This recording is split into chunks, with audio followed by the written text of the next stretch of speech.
right, on your best behaviors. Okay, all right, so first things first, for those of you who responded to my email, that's your accountability section, right? That's where, did you do your activities? And if so, what did you do? It's not to make you feel bad. It is to make you feel good. And it's okay if you didn't hit the goal, right? Because you're growing through this. And so that's totally fine. But you got to report something back to me just so I know where you are at all times, right? I had a couple people ask me about how do I make real estate comments on some Facebook post, and that's my bad. I wasn't very clear. What the purpose of the Facebook 1051 is to reach more people and engage with more people. So we're not necessarily looking for you to say like, hey, here's so-and-so's ballet dancer. Awesome. Do you want to buy, sell, or invest in real estate? Okay, so that's not what we're doing here, but what you're trying to do is just get a better presence within social media, because we do know that many of our buyers and sellers will pick their agents from social media. Our social media also touches all of our sphere of influence for the most part, right? So we do get a lot of people from our SOI. So I want you guys to think about, if I'm not a big Facebook, Instagram, whatever user, how do I get in front of more people when I do so choose to be a bigger participant in those platforms? Well, finding people that you don't see often come up because of algorithms, you'll want to go into the comments, right? And then those direct messages are just communication. Like if I'm just like, hey, Jeff, how are you? That direct comment has to have nothing to do with real estate. Organically, we're going to work through it. He's going to talk to me more. Hey, how are you? What are you doing now? How's work? He's going to ask me the same thing. I may be saying, hey, I got into real estate this year. It's super exciting, you know, let me know if you need anything. But you have to be authentic to who you are. If it's not in your wheelhouse to say certain things like that or respond, find a way that you can respond or say the things that you're trying to get across. The whole point is this is a business where we must communicate with each other and get in front of more people. And that's how the business organically will come back to you. Does that make sense? Cool. Okay, I just kind of wanted to clear the air on that. Having 5 to 10 real estate conversations a day with somebody is tough, but I didn't want you guys to just call mom, call dad, call uncle and be like, yep, there's my conversation. No, where's something that's intentional where either I went in with the intent to have a real estate conversation or let them know what I'm doing or whatever. Any questions on that? Cool. Okay. Also, I want to be very clear that every path is different, right? Corey's and Jeff's may be the same, but they're going to be different than Justin's, right? Certainly going to be different than you, Justin, or Aaron. So it's one of those things that I want you just to take the pieces that work for you in the business you want to grow and make them your own. Cool? Awesome. All right. Like I said, I just wanted to get through that. So today is embrace your job. So yesterday you learned about spark your career. Can I get 2 ahas from yesterday? Corey, I know you're dying to say something. My biggest one was when he talked about the knowledge. Okay, and that was a good one. And he talked about puffing up. He briefly said a Bible verse about knowledge puffing you up. And you can outlearn the business or think you outlearn the business. It's like, don't ever stop learning, keep learning, and don't ever think you've arrived. And I thought that was just super cool. I love that. She posted it on Facebook. That's kind of why I called on you. So important, right? Like we get so Kellerized, like you got to learn everything. And then, well, then I've been in this class. I don't need to take it anymore. Do you know how many times we take Bold? How many times we take Ignite? How many times we take all these? What you got? My 4th time taking Ignite. 4th time, right? And do you hear something different every time, Abby? Always. Okay. Always. So it's really showing up and hearing it differently, because Jeff, you're gonna be in a different place next year when Ignite rolls around. Okay, you're gonna be in a different place when Bold rolls around. So being learning based at all times is super important. It's like a doctor. You wouldn't go to a doctor that went to school, took his boards, and then that was it. He never picked up a book again to read anything, right? Same thing. You're an agent. This is a market that is a live, living thing. It's going to change every day. It's going to pivot. You got to pivot with it. So you got to be ahead of it. Awesome. Erin, what did you get from yesterday? I really liked how you talked about being intentional with how you want your career to go, which way you want it to go, just being intentional with those around you. I thought that was really good. I Awesome. just like the word intentional in general. That was my word of the year, be intentional. Okay, so if you guys saw Adam over here, Adam, smile big for them and wave. He's the one that's checking you in every day. He will collect your cards and give you the same amount of cards you get back. So you start it with 10, you give him 5. How many is he gonna give you back? 5 back. And we're keeping track. All right, so without further ado, I'm gonna invite Monica Kelts to join the stage here. Monica has been with the Dan Holt team for Almost 7 Almost years? 7 years. Almost 7 years. Tell us a little bit about what you have done and do for the team. So I started, October will be my 7th year on the team. I started as a listing manager, and then quickly moved into the director of operations role. And then found my love for systems, kind of keeping people on track of what their role is, holding them accountable, that motivation piece to that. Found my love for coaching somewhere in there. And so I became a MAPS coach a little over about a year and a half ago with Rachel, actually. Her and I went through that together. And then since then, so now I am COO for Holt Homes Group. I'm a KW MAPS coach. And then I just helped launch the operations community through Keller Williams, through KWRI. So that is, as you guys grow and build your teams as well, if you're looking to hire admin, train admin, look for that support staff, this community is there just for that. It's basically you log in and you have an entire thing, you have an entire organism at your fingertips for training, checklists, social media stuff. Like, it's pretty impressive. We're in the middle of building it all out, but the whole purpose of that community is how we can best service agents like yourselves and leverage that off. So yeah, I've kind of, when I got into coaching, it was right after I had lived in every role within our team. So even though I was in operations, I was in an ISA role for a hot minute with Dan. I acted as his agent as well. Still day-to-day in the business, and I have about 20 coaching clients and now the community on top of it. So she's not gonna say this, but she's a celebrity, which is a Keller Williams celebrity. She does main stage events. She teaches and coaches across the United States so far. We'll see if we can get her into other places, but big deal for her to be here today. So we thank you. No, I'm excited. So much. Give her the respect she has deserved, right? Like engage and interact and be awesome rock stars that you guys are. Thank you so much for your time. Thank you. And I'm gonna turn this over to you. You're the best. Shannon and I worked together for quite a while and became best friends throughout our life in real estate. Okay, so clearly Monica Kelts, I'm here if you guys outside of this class, if you have any questions or you need resources, I'm also happy to share. My email's up here, my phone number, just probably shoot me a text or send me an email is the best way. There's a lot of times I can't answer the phone because I'm on a Zoom. This session of Ignite is not one that I'm used to teaching. So you're gonna see me kind of following along a little bit inside the guide for you guys because there's another session that I kind of know by heart. So just be patient with me, but definitely I want this to be a two-way engagement. Otherwise it's gonna be boring for all of you and I want you to have fun while you're here.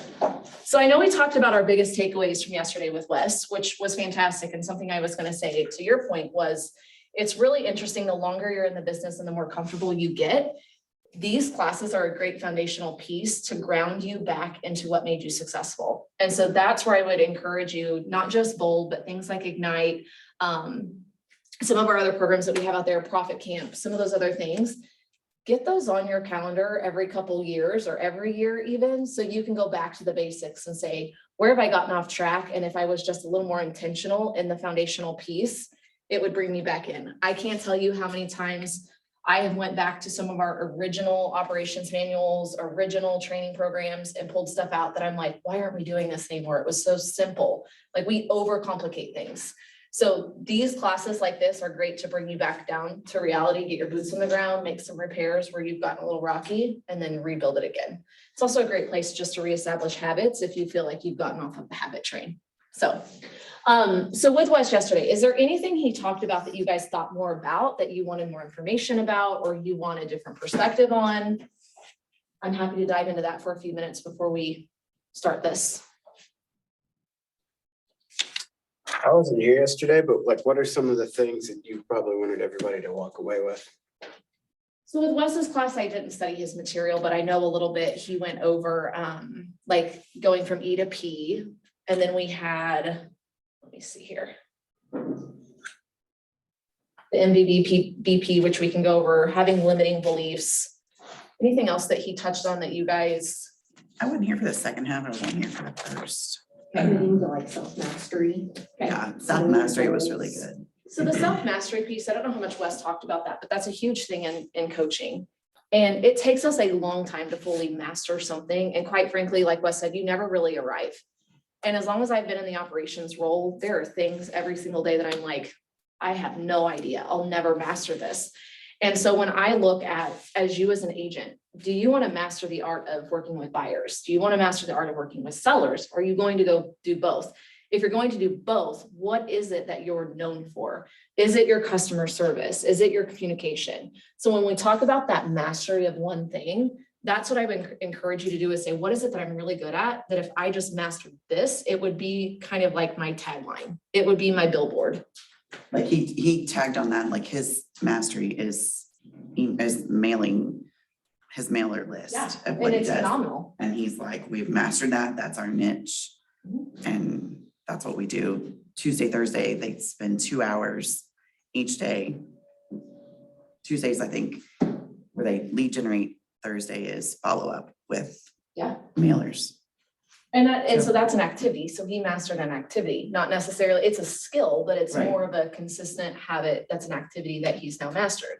If I were to look at myself, mine would be, I have mastered the ability to find gaps in anyone's business and collectively quickly decide how we could and plug the gaps inside of an organization. So that's when you talk about like, here's who I am. What is it that you quickly come up with? That's like, this is what I've mastered. And it may take you a little bit to find out what that is. I mean, it took me years. So I would just, it's a path. It's hard to arrive there. Anything else from West yesterday that I could shed a different perspective on or light?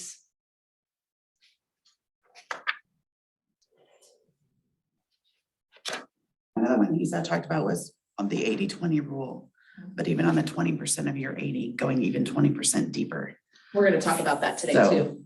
then I'll let you, that was another. Really It's a quick touch in here, but that is something that's like getting so hyper-focused because your 20% can almost, at a point, your new 20% will eventually become your 80.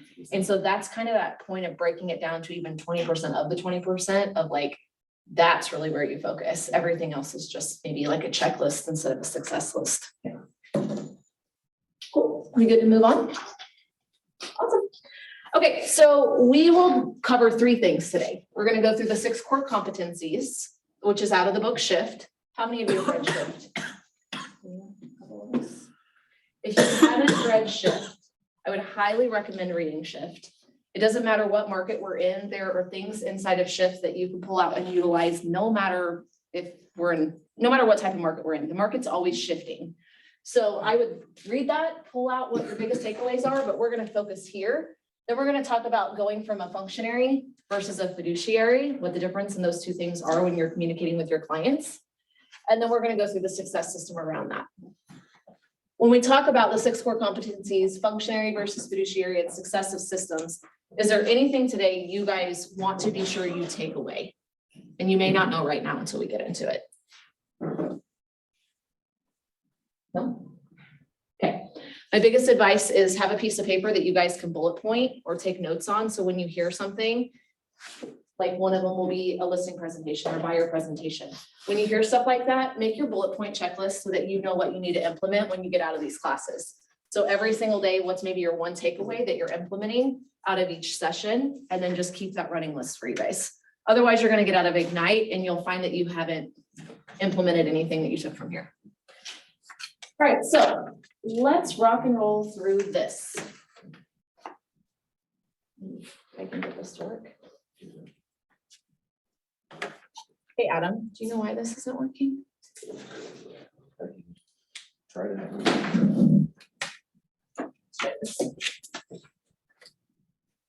There we Got go. it. Got it.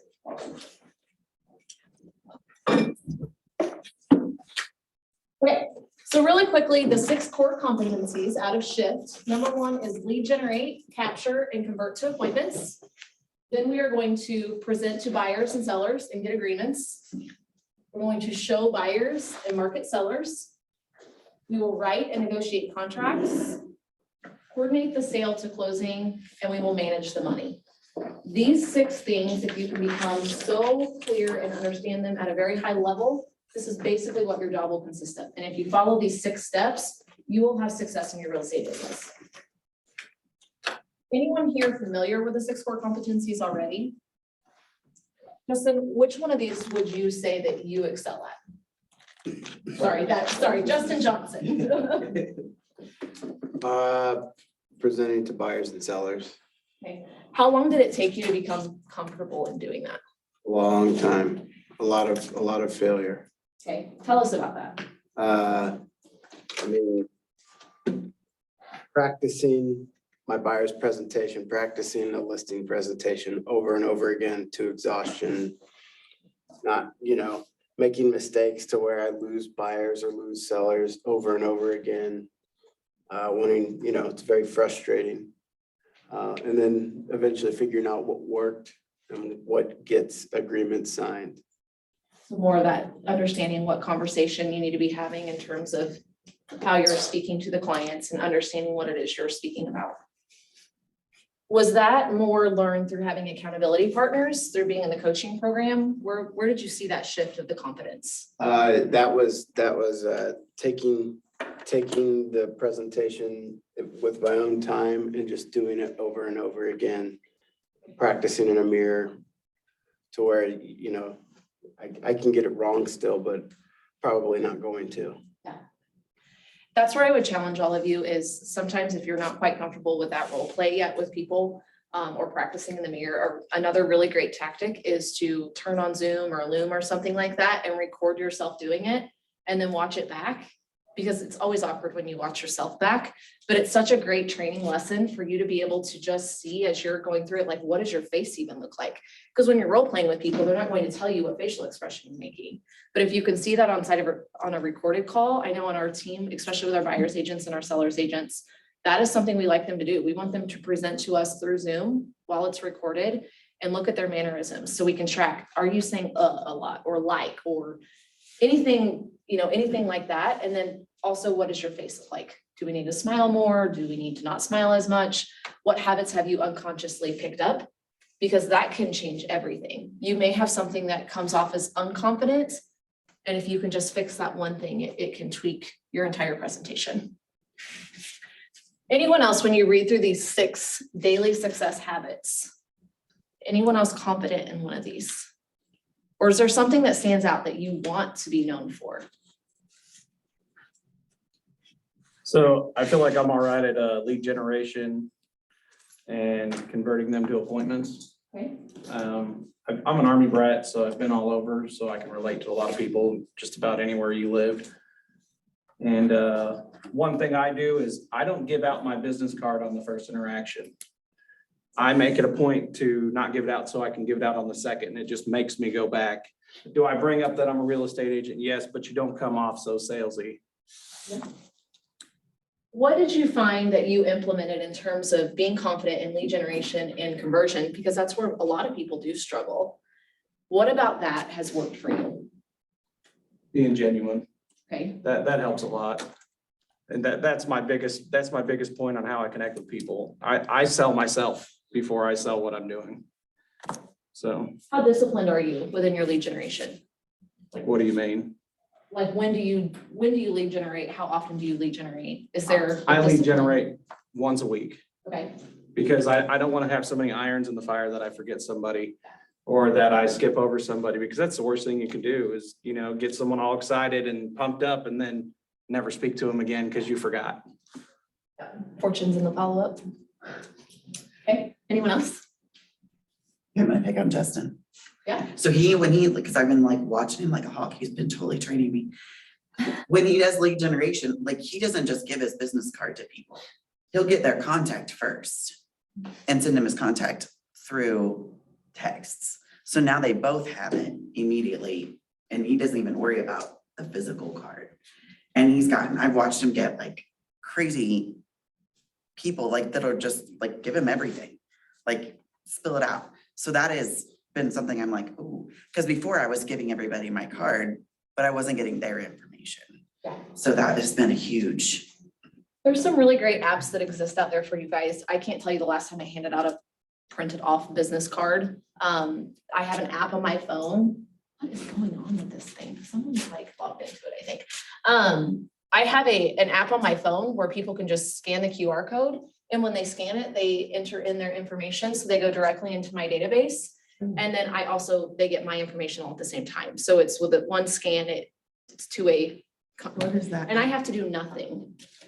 Remind me, and I'll get it to you at the end of class, or I'll say it when we get through this. Because there's a couple different options that you guys, and if you just look up, QR code business cards, a lot of them work the same way. The thing that I loved about it is just as you guys are lead generating for agents, I lead generate for coaching clients as well. So that was an easy thing while we were at family reunion, mega camp, some of those big events that you guys will go to. Instead of carrying all those business cards with you and having to dig for them, I save the QR code on my phone as my screensaver. And when they're like, can I get your information? I'm like, scan this. They enter in their information, it puts it in a database and it two-way tags it for me. So then they're instantly into a follow-up for me already. So that is something to consider too, especially with techie people, Yeah. but you may still have your printed ones for the other generation that doesn't necessarily love technology. So clearly we're helping every family with one of the biggest decisions in their life. These, though, exist to be a guide for your day-to-day activities. So if you're hitting these 6 core competencies every single day, you will have a successful career. So instead of looking at this as a whole huge picture of I have to do all of these things, focus on the 6. Okay. So let's kind of dive into the first core competency, which is lead generation, capture, convert appointments. This is our first priority.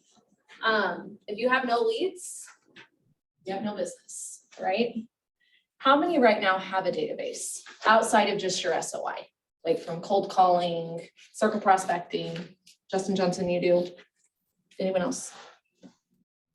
From Op City, I've got a few. Op City. Justin, talk to me a little bit about some of those people who are in your database. Well, you want to hear the good or the bad? All of it. I think we learn more from the bad sometimes than we do the good. Everyone talks about the good. I mean, I am not as good with it as I should be. I should follow up a lot more with way more people. But if I don't put people into my database, they pretty much don't exist to me. So like, even if I get them in my phone, like she was saying, like at an open house, if I don't like sit down and put them in there, that they might as well not exist. And so like, I gotta have them in there and on a plan, some sort of follow-up strategy, some sort of contact frequency. Yeah. When you first got into this and when we officed over here, I remember seeing you so much in the hallway and on the phone, and it was a great energy that you had in the hallways. Outside of your SOI, what other sources were you tapping into to build your database right out of the gate? Cold calling, circle prospecting, just on the phone with people that are pretty much at random, or calling like a FISBOs or canceled or expireds. People misinterpret what lead generation means a lot. They think it just means sitting on a phone and calling people. I would challenge all of you to find what it is you really like to do. And if it is calling and you're making 40 contacts a day, or you're making 100 a week or whatever, that's fantastic. We do have to still call people. Lead generation does not just mean picking up the phone though.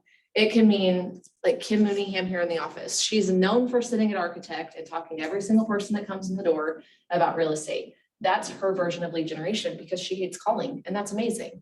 Open houses may be your form of lead generation. You may hold, 2 a weekend or 3 a week or whatever that looks like.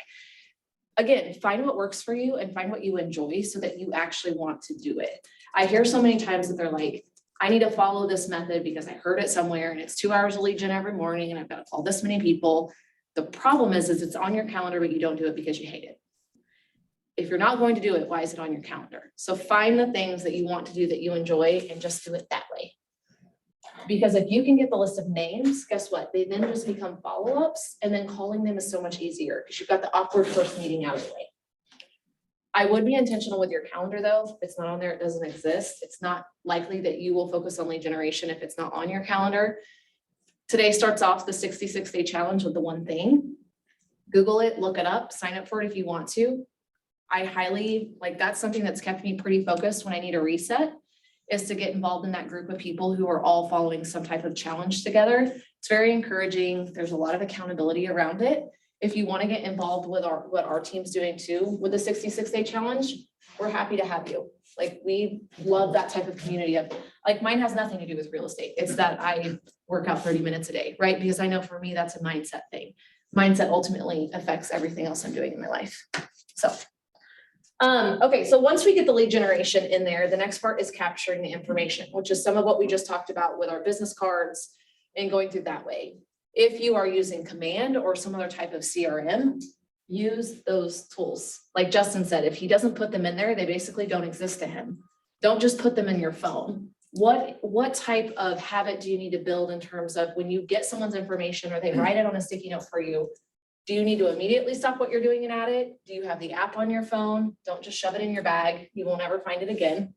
And so figuring out how you capture the information, especially on social media, as Shana's talking about the 10-5-1, how is it when people comment on your post that you have their information, not just in Facebook, but when they comment, you make sure that those people go into your database? So one of the things that was one of the big things is I've got quite a few friends on Facebook. And so I just went through it. I was like, hey, we're friends on Facebook. I'm updating my contacts list. Do you mind if I put you in? And I got probably an 80% Nice. return on just, hey, that's what I'm doing. Do you want to be a part of my contacts list? And you asked a direct question, so you got a quick answer. And when we talk about lead generation, what we have found in the MAPS world is you're either you're call reluctant or you're value deficient. Have you guys heard that before? So we are either reluctant to pick the phone up and call for whatever reason, or we're not providing any value. And so therefore, if we don't know what value to provide, we don't call them. That would be what I would challenge you if you did the, hey, I'm in real estate, I'm updating, blah, blah, blah, can I get your information? Great, you asked for an actionable item. When COVID was here and we were into the care calls, those are all fantastic. That's just a, hey, how are you? What are your plans? What are you doing? And those are fantastic calls. But the market we're moving into and the market we're in right now, we have to be providing value to people. That can be, you know, how much is your home worth right now? I'm having an event, like whatever the That's where value I'm is. stuck. I've done the care part. Okay, now it's the value. Now it's finding what value am I going to give to them? Like my brain can't seem to grasp the value that I can give them because I'm new. So it's that limited mindset.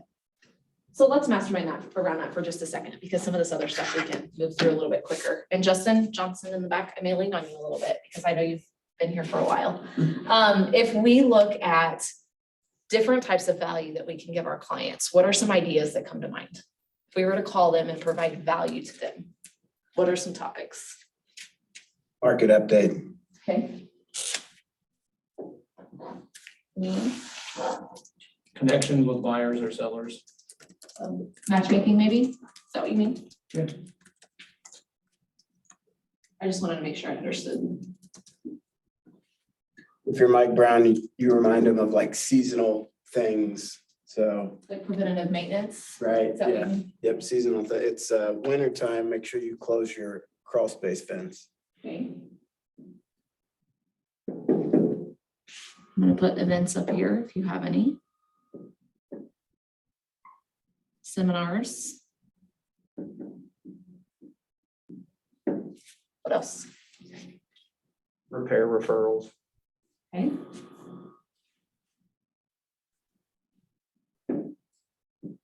I think Adam Grady calls people, chats them up, and then just goes, hey, whatever you have, whatever it is, I just want to be your home guy. So anytime, you know, just like he said, referrals. So if you need an electrician or whatever, please feel free to reach out to me.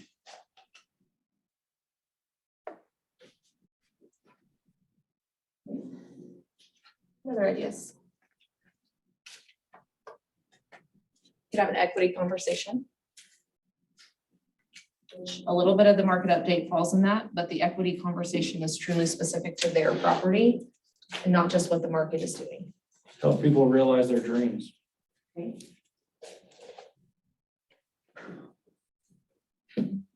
A lot of people right now are flipping to that. I know you own a home. What are your investment goals? Have you ever thought about investing in real estate? So those conversations like that, not only dreams about, it may not be investing at all. It may be they want to get into real estate, right? So I think sometimes we miss the mark of, hey, I'm looking for a great admin. Who do you know? Oh, have you thought about going into real estate? So when we talk about these vendor partners, make sure you don't just put them in a box too of only talking to them about roofing or only talking to them about lending. When we hire people, we go to these people first. And we say, we're looking to hire someone. We respect you. I know you have an amazing database. Do you know anyone that we should know? And work out whatever you want to in there. So any other ideas around value?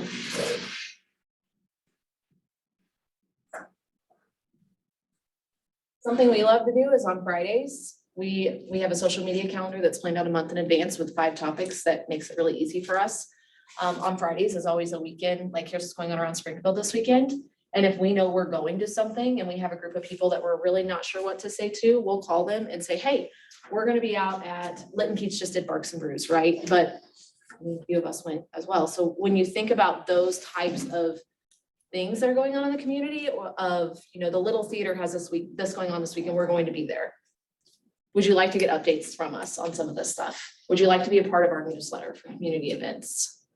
That's a great way to connect their information and then market to them outside of real estate, but they see your name. Revolver Rescue One, like things like that. Any other ideas? Is that helpful for you? Good. Okay, so now we've talked about lead generation, we've talked about capturing the information. Now we have to ask for permission to stay in contact with them. We miss this quite a bit. We talk to them one time, then we don't say, here's what happens next. You may also, as you guys start cold calling, circle prospecting, door knocking, doing things like that, that's where I was saying, can we put you in our database and follow up with you? Can we keep you on our mailing list for our newsletters? That's asking for permission to continue to market to them. So a little bit, we'll review the TCPA Act. So we'll make sure that we go through that. But that's a big part of that, is ensuring we're not spamming people. We're not getting bad reviews. There's no misunderstanding of who we are, what we're doing. When we just add them to things and we start sending them things, you generally don't get off on a good foot with them. It is that asking for permission that will enhance or increase your chances of converting them later. So after we have asked for the permission, our job is now to convert them. So sometimes it's easier to set an appointment, but it's harder to close the appointment. It's harder to convert them. Who right now is kind of in that, is there anyone in here in that weird spot of like, I'm going on appointments, but they're not converting? No judgment. Not as high as, I mean, I want 100%, so Okay. not as high as you want. Are you tracking your conversion rate? No. Okay. I will challenge each and every one of you to build the habit of tracking your numbers, track your conversion rate. You will have a really hard time, it's impossible actually, to understand where you're at versus where you need to be. Because like Justin, I know in your mind right now, you're like, I know I'm not at 100%, but you could be at 80, right? And so we have to have that foundational level of, okay, I've went on 10 appointments and only 2 have converted. I went on 15 appointments and only one has converted. Or, I mean, so when I look at every single person in our office, we look at every single person's conversion because I need them to know, are we missing a skill? Are we missing an activity? Those are 2 different things. Are you just not trying, or are you trying and we're just missing something else, right? So when we look at that conversion, the leads booked to the leads met to the leads signed. Those would be the things I would be watching. And I'll write that up here so you guys have it. So how many appointments have you set? Then how many actually met versus canceled? And out of those, how many agreed to work with you? This right here alone is the foundational piece of your business. And if you just start tracking these numbers, you will notice a huge difference. After you get through these numbers, we'll talk on the next core competencies too of what other things you can be tracking so that you have a real temperature check on your business and your database at all times. Any questions around the tracking around that? And tracking is not on here, but it's one of the most valuable pieces that you can see. You may find a hole in your follow-up. It may be that you're getting all the leads, you're meeting them, but you're not following up, so they're not signing. Okay. So yeah, once you convert, then we're gonna move into our next competency. Any other questions around these? Good.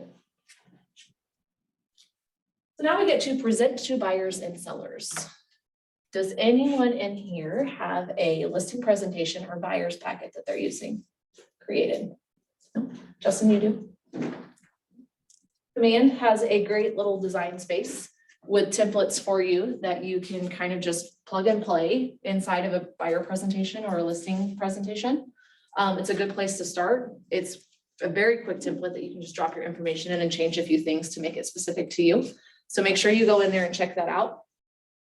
The biggest thing is this part of presenting to buyers and sellers, this is really where your skill comes into play. This is where that role play is so important, watching your mannerisms back. Right now, people have so many options to choose from. We're all doing the same things. We're all cold calling, we're all door knocking, we're all competing at a really high level for business. They're hearing from probably no less than 5 agents at any given time if they've raised their hand of transacting real estate. How are you standing out? If you don't have a listing presentation or a buyer's presentation, you're gonna have a really hard time converting that lead over the other 4 people that are competing against you that have one. So ask yourself that. It may not be that you have the best material, but again, what is it that you've mastered? Like your cards that you came in today and I said instantly, like, I love those. I would look at those. Those are exciting. What is it that makes you stand out against everyone else? Like, I would love it if you had a listing appointment and someone on my team had a listing appointment and I heard that you got it. I would be like, what'd she do? Right? That's the exciting thing. It's not always skill. These are magnets. Somebody said, Love it. get magnets, and that so many people use them. And it legit, people are like, yeah, I want to stick that on there. Well, you stick it and you forget it until you see it again and then you're like, And they aha. see it every day. Yep. So Yep. that's what I'm sending out. All right, so the first part is kind of over the buyer packets. Presenting to buyers means going through the buyer consultation document, which outlines the entire buying process and all the steps you take to assist the buyer in the process. You will also address any questions or concerns the buyer has at that time. If you are working with a first-time home buyer, you cannot slow this process down enough. So when you have, like, when we talk about a buyer presentation, it's everything you can think of. Literally, step 1, this happens. Step 2, once that happens, we're gonna go here. So first you're gonna fill up where I'm gonna connect you with a lender. Then you're going to get pre-qualified. Then once you're pre-qualified, we're gonna go schedule our showings. You're gonna go through their needs analysis. What is it that they're looking for? That way, when you begin showing them homes, you're not showing them 20 houses. You will have first-time home buyers. They don't know what they don't know, and generally their emotion is pretty high. That's generally a pretty big payment for them, and most people are living paycheck to paycheck these days with little margin in there. So our job is to keep our emotions level, keep their emotions level, and educate them on how to become a home buyer.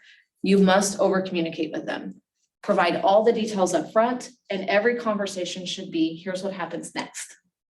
That should be literally with every client you're working with, but especially first-time home buyers. They're just different than everyone else. They don't know. And then when we switch to the listing side, you go through the entire listing presentation document with them, which outlines the entire selling process, including the marketing you will provide along the steps you take to assist them in the sale of their house. The expected outcome of both of these presentations is that they will sign an exclusive agreement to work with you.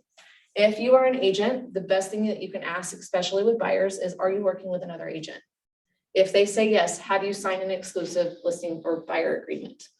That question is so important because we do not want to cross a line.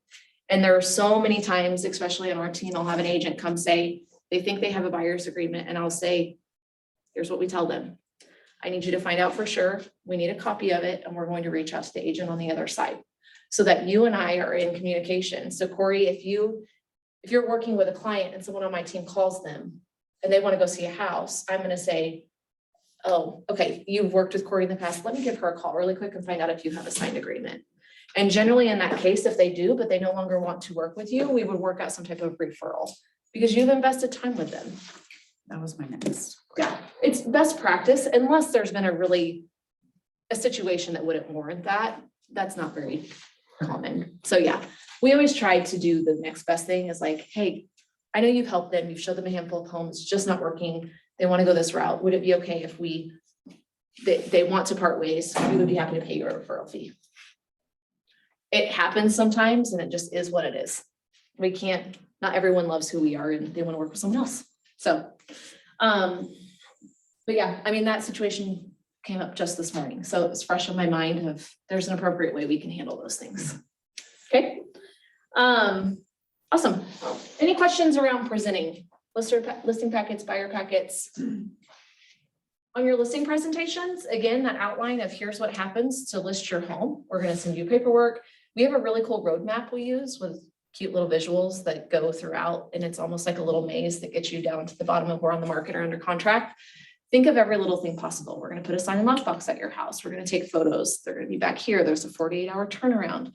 What are the expectations that you guys need to be setting with your clients on the other side in terms of it sets you up to under promise and over deliver? So if you say, I'm going to call you tomorrow at 10 o'clock, or I'm going to call you, hi, welcome. I'm going to call you anytime before 10, call at 9 a.m. Okay, go above and beyond. Number 3, we are going to show buyers and market sellers. When we show buyers, going back to our buyer presentation, we're setting expectations. Kind of rule of thumb is on average, you really shouldn't be showing them more than 4 homes. If you are, you have missed something in their needs analysis and their search criteria. So that would be a good time if you get to house number 5 or 6 and they're still like, none of this is what I want. I'm unhappy with all of this. It's a good time to reset. Okay, let's go back through what it is you guys are looking for. So I've got a client right now that they're new first-time home buyers. Their budget is low, it's 135. And they are wanting to look at everything. I mean, even from like scrubbiest of scrubs to they want to take their time on the ones that are like gone in hours. And I'm like, so what do you do with that? How do you make them or limit them to not seeing all of those? Does that make sense? I would, so if it were, go ahead. So what I do is I send them a list of 10 and I say, hey, pick 5. Yes. And then when we see those 5, then if they didn't like any of the 5, then I'm gonna get back with them and I want a list of what exactly did we miss? What did we not do right? Just so we just don't keep going over the same thing. Because I've had buyers like that too. We're going to see 2 houses tonight, which we've had 4 listed for tonight because they keep going, and they keep getting Have in you said, contract. have you driven by? Have you looked at the neighborhood?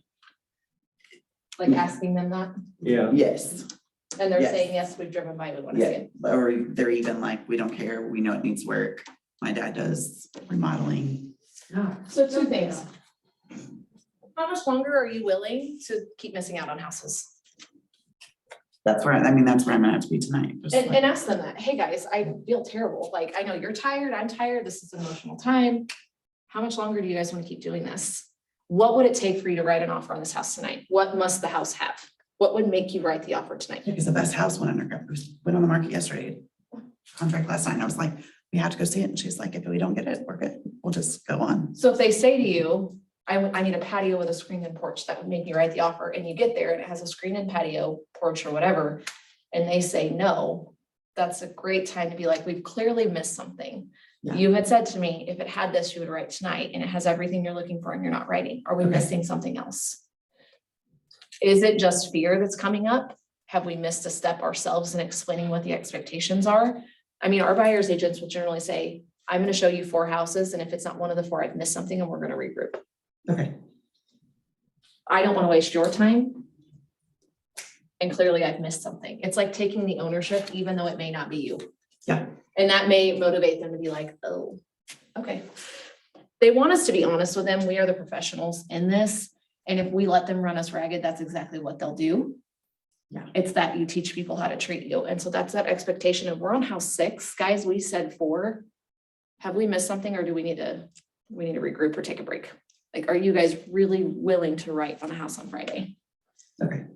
Okay. I'll do it. And sometimes their motivation may be low. And if their motivation's low, just know you may have some looky-loos for a little Well, it bit. can't be that low. They said they have to be out of their house in 30 days and their lease. And I'm like, it's gonna take you at least I 30 would days. tie that back into the time frame of the education piece of, are they financing? Yeah, If you guys have to hide something in 30 days, what are your plans? How much longer are you willing to miss out? Because you're going to be homeless. Closing takes 45 days. I know, that's what I told I'd him. keep reminding them. You may, and that's where that regroup comes in, is sitting Yeah, back down no, at the after tonight, I'll table, be like, we're gonna regroup. say, let's go for coffee or whatever, and then just say, hey, guys, closing is this, have actual dates on the calendar. That may help you more than anything. So if you're like 30 days is, July 1st. It's gonna take us this long. We have to have a home identified by June 15th. If you can plug some actual dates in there, that may help them see the reality of the situation. It may increase urgency.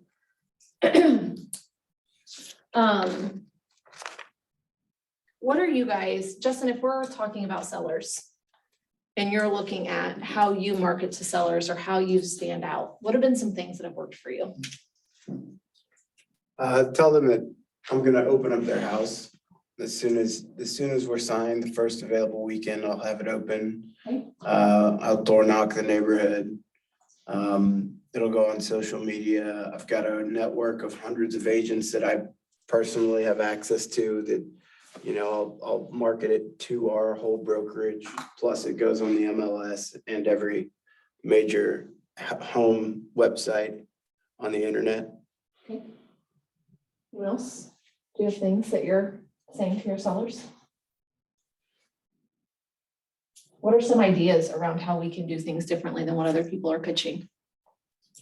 I think the more honest you are up front, and the more you set that expectation up front, it will keep you from getting, I don't want to call it jerked around, but what you're explaining is your time is getting jerked around and your time is your most valuable asset. Yep. So to me, just setting that expectation up front, letting them know what you're willing and not willing to do, because it helps them be more successful.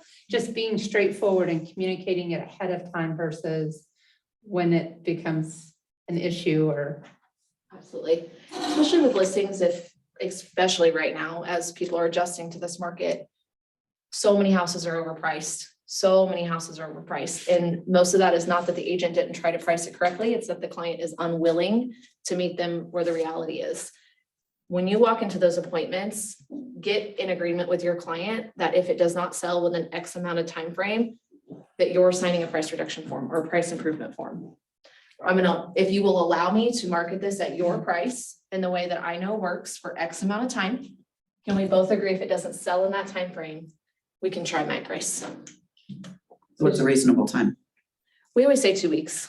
Like for us, our rule of thumb is generally 2 weeks. Sometimes it may, like we had one just this last week that was like, I'm listing it this. If it doesn't sell within the first week, I'm taking it off. Guess what? She's $5,000 price reduction this week, 5 days on market. Like you could have just priced it where we told you to price it, right? But that's that give and take of like, hey, we're willing to try your price and we believe it sells here. We don't want to waste too much time. Within 14 days, prices sell off of, or homes sell off of price, condition, or location. You can't change the location. We could change the condition. That may not matter. We can certainly change the price. Buyers, oh, go ahead. I think Maria Galgano puts that in her seller's agency that Yes. in 2 weeks, like on the special agreements in 2 weeks that they do a price reduction. That's awesome. Write it right into the contract. We take the form with us and have them sign it and same thing. Just right there, it's signed, it's compliant and you're good to go. Just put it on your calendar, reduce it. And it may not be that it needs a price adjustment. It may be something else. And so that's like right up front, just be honest with them. So they're not shocked when you come back to them in 2 weeks and they see showing feedback that may hurt their feelings. If you're just honest up front with them of, hey guys, we've got some clutter in here. We know we can overlook it and that's totally fine, but there may be some people who can't get around it. We're gonna know pretty quickly from the feedback, but I want to brace you that people are often pretty honest. It's not us giving you this feedback. It truly is the clients giving you the feedback. Because we've had feedback come in and it's been like, oh, right? And we've changed the way we monitor that. But we're also making sure we're having communications. As soon as the feedback comes in, we're making the phone call. We're just not letting them read it. You said home sell off price location. What was the third? Price, condition, and location. Yeah. And we always say, we clearly can't change your location. Condition is more, do you want to price it at its current condition? Or do you want to make repairs and try to sell it for what you put in it? However, you still may lose money in that aspect. People may just want to do it themselves. Another thing right now you could do to set yourselves apart is to go in and offer to make those connections with those vendors. If they know they need new floors or they know they need something replaced, say, hey, we're happy to get that scheduled for you. When are you available? And we'll just tack it in and price it accordingly. That's been a huge difference of like taking that off of their plate instead of saying, we're gonna wait on you to get this done and then we're gonna list it in 2 weeks. If you can just control the time frame, it speeds you up a lot. So take control back of what the expectations are.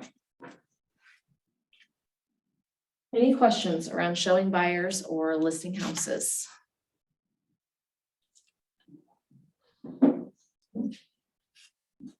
Okay. Our fourth one is to write and negotiate contracts. How confident are we in knowing our contract verbiage? Excuse me, in this room. I Scale of haven't 1 done to one 10. yet, so I don't have any confidence. Okay, So on the commercial side, pretty confident. Okay. On the residential side, not at all. no, a little bit, but not near as confident. Have you guys all sat through Jim or one of their contractor classes? It was canceled yesterday. Yeah. Really wanted to see that one. I would encourage you to take it a few different times. Even admin on our team, we send them through that. Everyone, I love for them to sit through Jim's, through Dawn's, whoever's teaching it. So many different perspectives and the way it all means the same, but the way they explain it, one may sound different to you than the other one. I've had agents on our team that have been here for 4 years and there are still lines of the contract they don't understand or they don't know how to explain because it's not something they generally read. As agents, we're usually like, this is what this means, this is what this means. And sometimes you get a high C personality on the other side of you who wants to know line by line what those things mean, especially when you get into the different types of agencies. That's always where it holds you up. Or in a listing where it says 3%, 3%, 3%, and they think they're paying 9%. So when you look at these contracts, internalize what they mean and how you explain them. And that's another one of find a partner and go through it. And, so like if Corey and Jeff, you guys partnered up and you had a contract in front of you, explain it to each other. You will lose deals if you do not understand the contract. There will be something that comes up during inspections, or there will be something that comes up somewhere. And it will not end well for you if you don't know how to explain it. Also, if you're trying to convert the appointment and you're going through the paperwork and you're not confident in what you're saying, you've instantly lost with that buyer or seller. They no longer look at you as a confident agent. So don't get in the trap of, I don't really know how to explain this. Let me call Jim or let me call Dawn and find out for you. Just know up front, the best way is just to practice. Practice it on DocuSign, practice it with each other, ask questions. Shanna can tell you. I'm happy to walk you through it. Whatever you guys need. That would be my biggest advice. And understand the documents that go along with each contract. So if you need a lake and pond disclosure, if you need a lead-based paint writer, if you're selling houses down in Branson, it's a condo, you are going to need its COA. You're going to need to talk to the COA. You're going to have a resale certificate. Do you know how to request those? There are certain things with each thing that you are going to need to know what goes along with it. Also, Command will walk you right through everything. If you put what kind of residence it is, it'll tell you what contracts to pull. So in Command, as you create the opportunities, it's going to tell you the list of documents that are required. And it'll pull up there's an pictures and example. everything of them. Yeah. So you know everything that you gotta pull out. Yeah, so when you're in your opportunity, what you'll do is click residential, commercial, whatever it is, if it's buy side, list side, it will give you a list of documents that are required. And then if you click next to, it's like on the right side of your screen. If you click there, there's a picture that will come up of exactly what that document is. It's highlighted and it has details of what's generally written in. So it's a great training tool for you guys too, as you start practicing.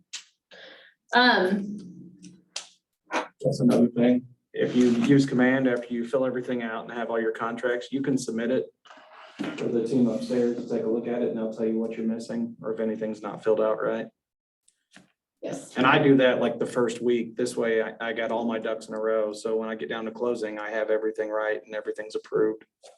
The worst thing to do is get 3/4 of the way through a contract and realize you never submitted your listing compliance or your under contract compliance and that you need all these documents and you're scrambling to get them last minute because you don't get paid until you're compliant. And the more deals you start doing, the crazier it starts getting. And there will be times you're waiting on a deposit for quite a while because you didn't have something in compliance. So think for the future, not right now. If you have 1 or 2 deals, it's going to be easy. But when you start getting more than 1 or 2, paperwork becomes a nightmare. So when we talk about negotiating, this is a time where you guys have to practice being calm and the win-win mindset. And the, like, when we talk about this, I will always say, don't let your emotions get in the way. Coaching agents all across the country, the biggest thing I hear a lot of times is, but I don't want that for them, or I don't think that's right, or that was priced too high, or they didn't do this. Your opinion doesn't matter. It's their motivation. And you will blow a deal up based off of how you feel, and they may not feel the same way. So when we're saying you're overpaying for this, I wouldn't offer that. Guess what? That may be their only option, and getting the house may mean overpaying for it. It's your job to give them the professional advice of like, hey, I would offer here, and this is what I would ask for. But if they're like, nope, we want to offer 365 on a 350, we don't care, we just need the house. Don't let your emotions get in the way of that. You can give them the advice, but it's ultimately up to them to make the decision. I see so many deals that blow up everywhere or never even take legs and take off. And then they're back into that showing 10 houses and whatever, because they missed out. It may be worth the extra $100 a month to them just to do what they want to do. Just make sure you're understanding and advising them correctly, but most of the time take your emotions out of it. Any questions around negotiating, writing? Are we having any? Yeah. I'll say one thing that saved me a lot is to keep a copy of the contracts on me. Yep. Because if you're new, you probably don't know how to get the contracts off the computer in the first place. So it takes a while. And if you've got to like be at an appointment or whatever, like it'll just save you. Or if you meet somebody and they need to buy or something and you've got a buyer's exclusive agency, like you can just save yourself the time. It saved me a lot of heartache. Absolutely. And that's the being proactive. Like you're being proactive, you're being prepared. It's going to save you from that internal feeling of like, oh, I don't know, I don't have one, I have no idea. Okay. Has anyone go ahead. I come from the TC life, so I did that for 2 to 5 years. So I'd like to think that I'm pretty savvy on contracts, going through like 20 of them a day. But I did, like my first offer, I had to go upstairs and ask Onward first because it's a completely different program. And I was like scrambling, and I knew that there was a time crunch, so. Yeah. And that's a great resource for you guys to have that you didn't have before. Those ladies are amazing. I helped launch Onward with Rachel, and it's, if you are someone that details are not your thing and paperwork is not your thing, it's well worth the transaction fee you have to pay a company like that for them to handle your dates, handle your details, handle your compliance. That way you can focus truly on the 6 things we're talking about. Everything kind of like as a selling, because like I can tell people like your contract's gonna be clean, like no issues, whatever. But that's exactly what we say. I mean, because that's the way our team was built. Our agent's job is to lead generate, convert appointments, sign them, and get to the closing table. That's all I want them to do. I don't want them to do anything else. And so when they go, their communication is always, hey, my right hand Monica is going to be reaching out. She's the details person. She's going to handle everything that has anything to do with the detail. You don't want me doing it. And they kind of make it a joke, but it's true. Like I actually don't want them doing any of it because it won't get done. And that's fine. Generally, you have an agent mindset or you have an operations mindset, and sometimes you have both. And for a while you can do that. But as you guys start getting successful, you will see that in the details is probably not where you want to be. And so either hiring that person that can help you or using an Onward will be a really good fit for you. I had someone here I have a couple comments in the chats that I didn't see earlier. Upcoming events and kids activities is something that they market towards in terms of value. And then we will talk more about tracking as we go throughout this. So when we talked about writing and negotiating contracts, so we went from set to met to signed. Then if you guys will track your listings. And here you will put, what have you signed? What has went active? And what closed? And then what expired or canceled. And this right here is your opportunity, your expireds and your canceled, to say, why didn't I sell it? Did I price it incorrectly? Did I not pitch something accurately? Did I not communicate? Otherwise, if you're following this is fantastic. When we get to the closing, we'll be tracking something else through here. But set, met, signed. Did we list it? If they're a listing, did they sign? They went active, then they closed, were they expired or they canceled? When you're working with buyers, you skip over all this clearly and you go straight to a contract. Because when you sign them, we go to the contract. And that's as we're negotiating these contracts, be as specific as possible. And working on average with 500 plus families every year and being a part of almost every transaction of seeing how those close and the feedback we get from those. You can never over communicate with someone and don't treat them as if they're just one of these tracked numbers. There's so much that goes into the follow-up after that. And there's so much that goes into here's what happens next, not just through you, but through anyone you're working with. So if you do hire an onward or you have a TC, ensure you guys are speaking the right language, the language that matches each other. So if you are using a TC company, having a conversation with them is here's how I like to communicate. I will send everything or you will send everything. Expectations in this world, it's so important. And if it's not understood, you will have an upset client or you yourself will not be satisfied with the service you've provided.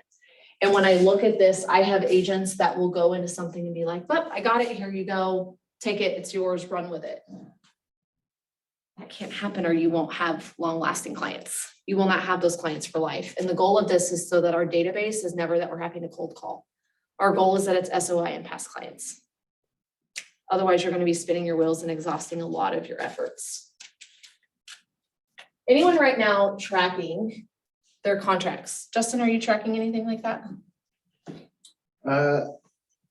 No, I'm terrible at tracking. That's like why I'm in here, is to get better at what I'm doing.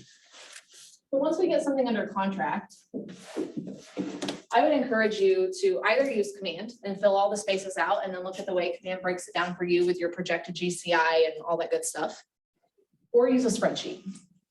If you're using a spreadsheet, generally what I like to do is I will track the source of the lead so that I can determine what is my ROI on my sources, what's giving me the most business outside of my SOI or repeat clients. Track your under contract and close date. Another column should be your sales price so that we can calculate our volume. Track your transaction fees if you charge one. Track your commission. And then track your cap and your royalty fees in that same spreadsheet. I'm happy to send you guys a blank copy of a spreadsheet that I have. If you all would like that for your business, it has all of this filled out. But what I like to do is pull this up year to date, even though I have a system that does it for me. It's really easy just to sort things in a spreadsheet and see, here's this agent's GCI, here's, you want me to write that up higher, can you see it? So source, under contract and close date, sales price, which will calculate your volume for you, transaction fee, commission collected, and then of course your cap and your royalties. So take that a step further, fall through. Pay attention to your fall through. Last I checked, national average was around 19% of your contracts will fall out in a year. On average right now, it's went up a lot. It used to be 11, 12%. So I have when I look at this about once a week, I look at our fall through average. And as I see that start creeping up, so before when it would get to like a 9, we would start having communication around it. Are we missing a skill? Is it the market? What's happening? But you can project, say if your goal is 50, you know, you have a 10% fall through rate. That's going to help you just like, it's going to help you say, okay, I need to go on this many appointments. Because then you can go back and say, I convert X amount of leads that I go on. So I need to go on this many and I need to sign this many, because if I have this many contracts, I should project towards this many closings. Those numbers will not be accurate if you're not counting in your fall through.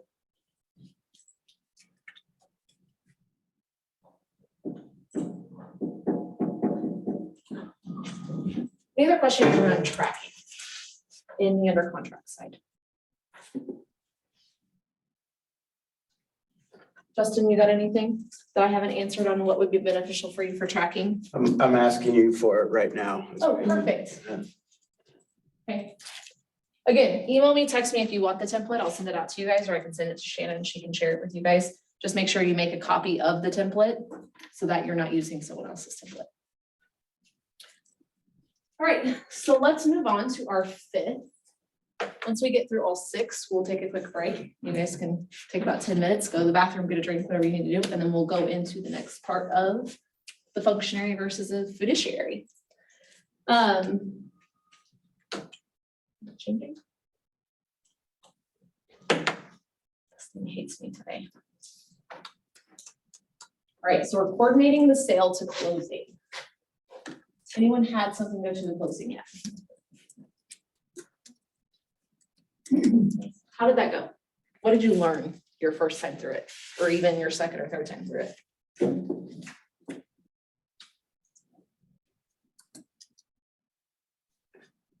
Let the TC do most of it. Okay. Did you have a TC right out of the bat? Yeah. Anyone learn anything from their first closing that they could have done differently and better?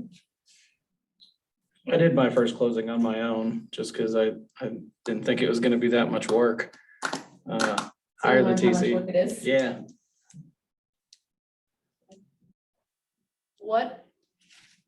What are your favorite things, or what is it that the TC is leveraging off of you that's worth it for you to invest in a TC? they coordinate everything. So they set your dates, they make sure you're in compliance, they make sure everything's filled out, your I's are dotted and your T's are crossed. And they're a big help. You've been in the TC world. I think it'll be a hard thing to let go of for me. Yeah. And I sold one house on a referral basis last year, but I still had my hands in it, but yeah, it would be hard to let go of. And I can't remember her name, Christine in Onward. Yeah. I'm like, it's kind of like a trash man that never takes out their trash, you know? Like, it will be a hard thing for me to let go of, but if I've got enough going on, I could see myself just being like, okay, somebody else takes this. It's a different perspective. I'm interested for you to kind of share with everyone else. When you were in the TC world, what was something that was really important for you to get from the agents for you to be able to succeed in your job? The corrections. That was probably the biggest, because, you know, you don't get paid if your file's not clear, you know, and so that was probably our biggest hurdle, was people wanting to argue about what needed to be corrected, because we had like some people that have been doing it for 30 years and some people that are really new, and the newer people were like, okay, we'll just fix whatever you tell me to fix, you know, but it's the older generation that were like sticklers and they did not want to. I don't have to do that, you know. And Well, that's just give it okay. to me, I'll do it. You don't have to do it. But and when you get so many files, it's hard to just do everything for everybody. There's always a gap of communication most of the time between the ops world and an agent world, because what's important to you is not as important to them, but what's important to them is not important to you, right? So it's that flip. You guys are like the yin and the yang. When you're communicating with any kind of TC, especially if it's a TC company, understand that they are a vendor to you. They are not your assistant. And if you have a TC that is employed by you, then they are your assistant and you can ask anything of them. So as you enter into these relationships with TC companies who are like a vendor for you, ensure, again, you set clear expectations of here's what they do for you, here's what they won't do for you. Otherwise, you guys will be frustrated when they're kicking things back or they're asking you for things, or you assume they would communicate something. Those partnerships can be extremely valuable and a huge leverage to you. But if we don't understand what it is each other is responsible for, they won't work out well and you'll have a poor taste in your mouth. As agents, do the upfront work of making sure you have all the right documents at the time you write a contract, at the time you take a listing.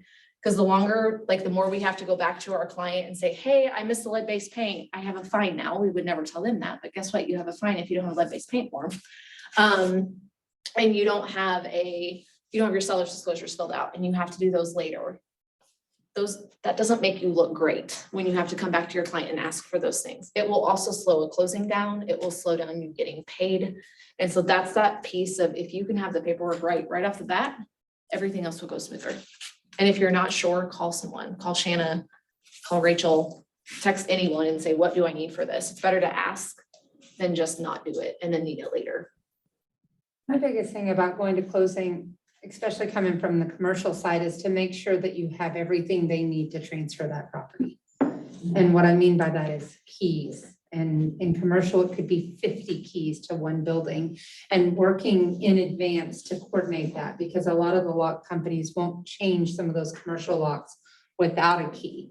And so, you know, really making sure that when they leave there, they felt like their transaction was closed and they're not waiting on something. Or you're not scurrying last minute to try to get something picked up. Yeah, that you've done the legwork ahead of time to coordinate all that, garage door openers, and just really having a checklist for yourself that says, I've got all of these things taken care of before I get there, and that your TC is not going to do for you. No. That's your job. So. And if you don't want to hire someone, the biggest advice I can give you is to create email templates for yourself that you follow. And so what are those points of conversations throughout a deal? Something that we implemented a long time ago that's worked really great is a week before closing email that goes out, and it's a reminder, hey, reminder to switch over your utilities, your trash, your internet, make sure your insurance is canceled or it's moved over to the new property.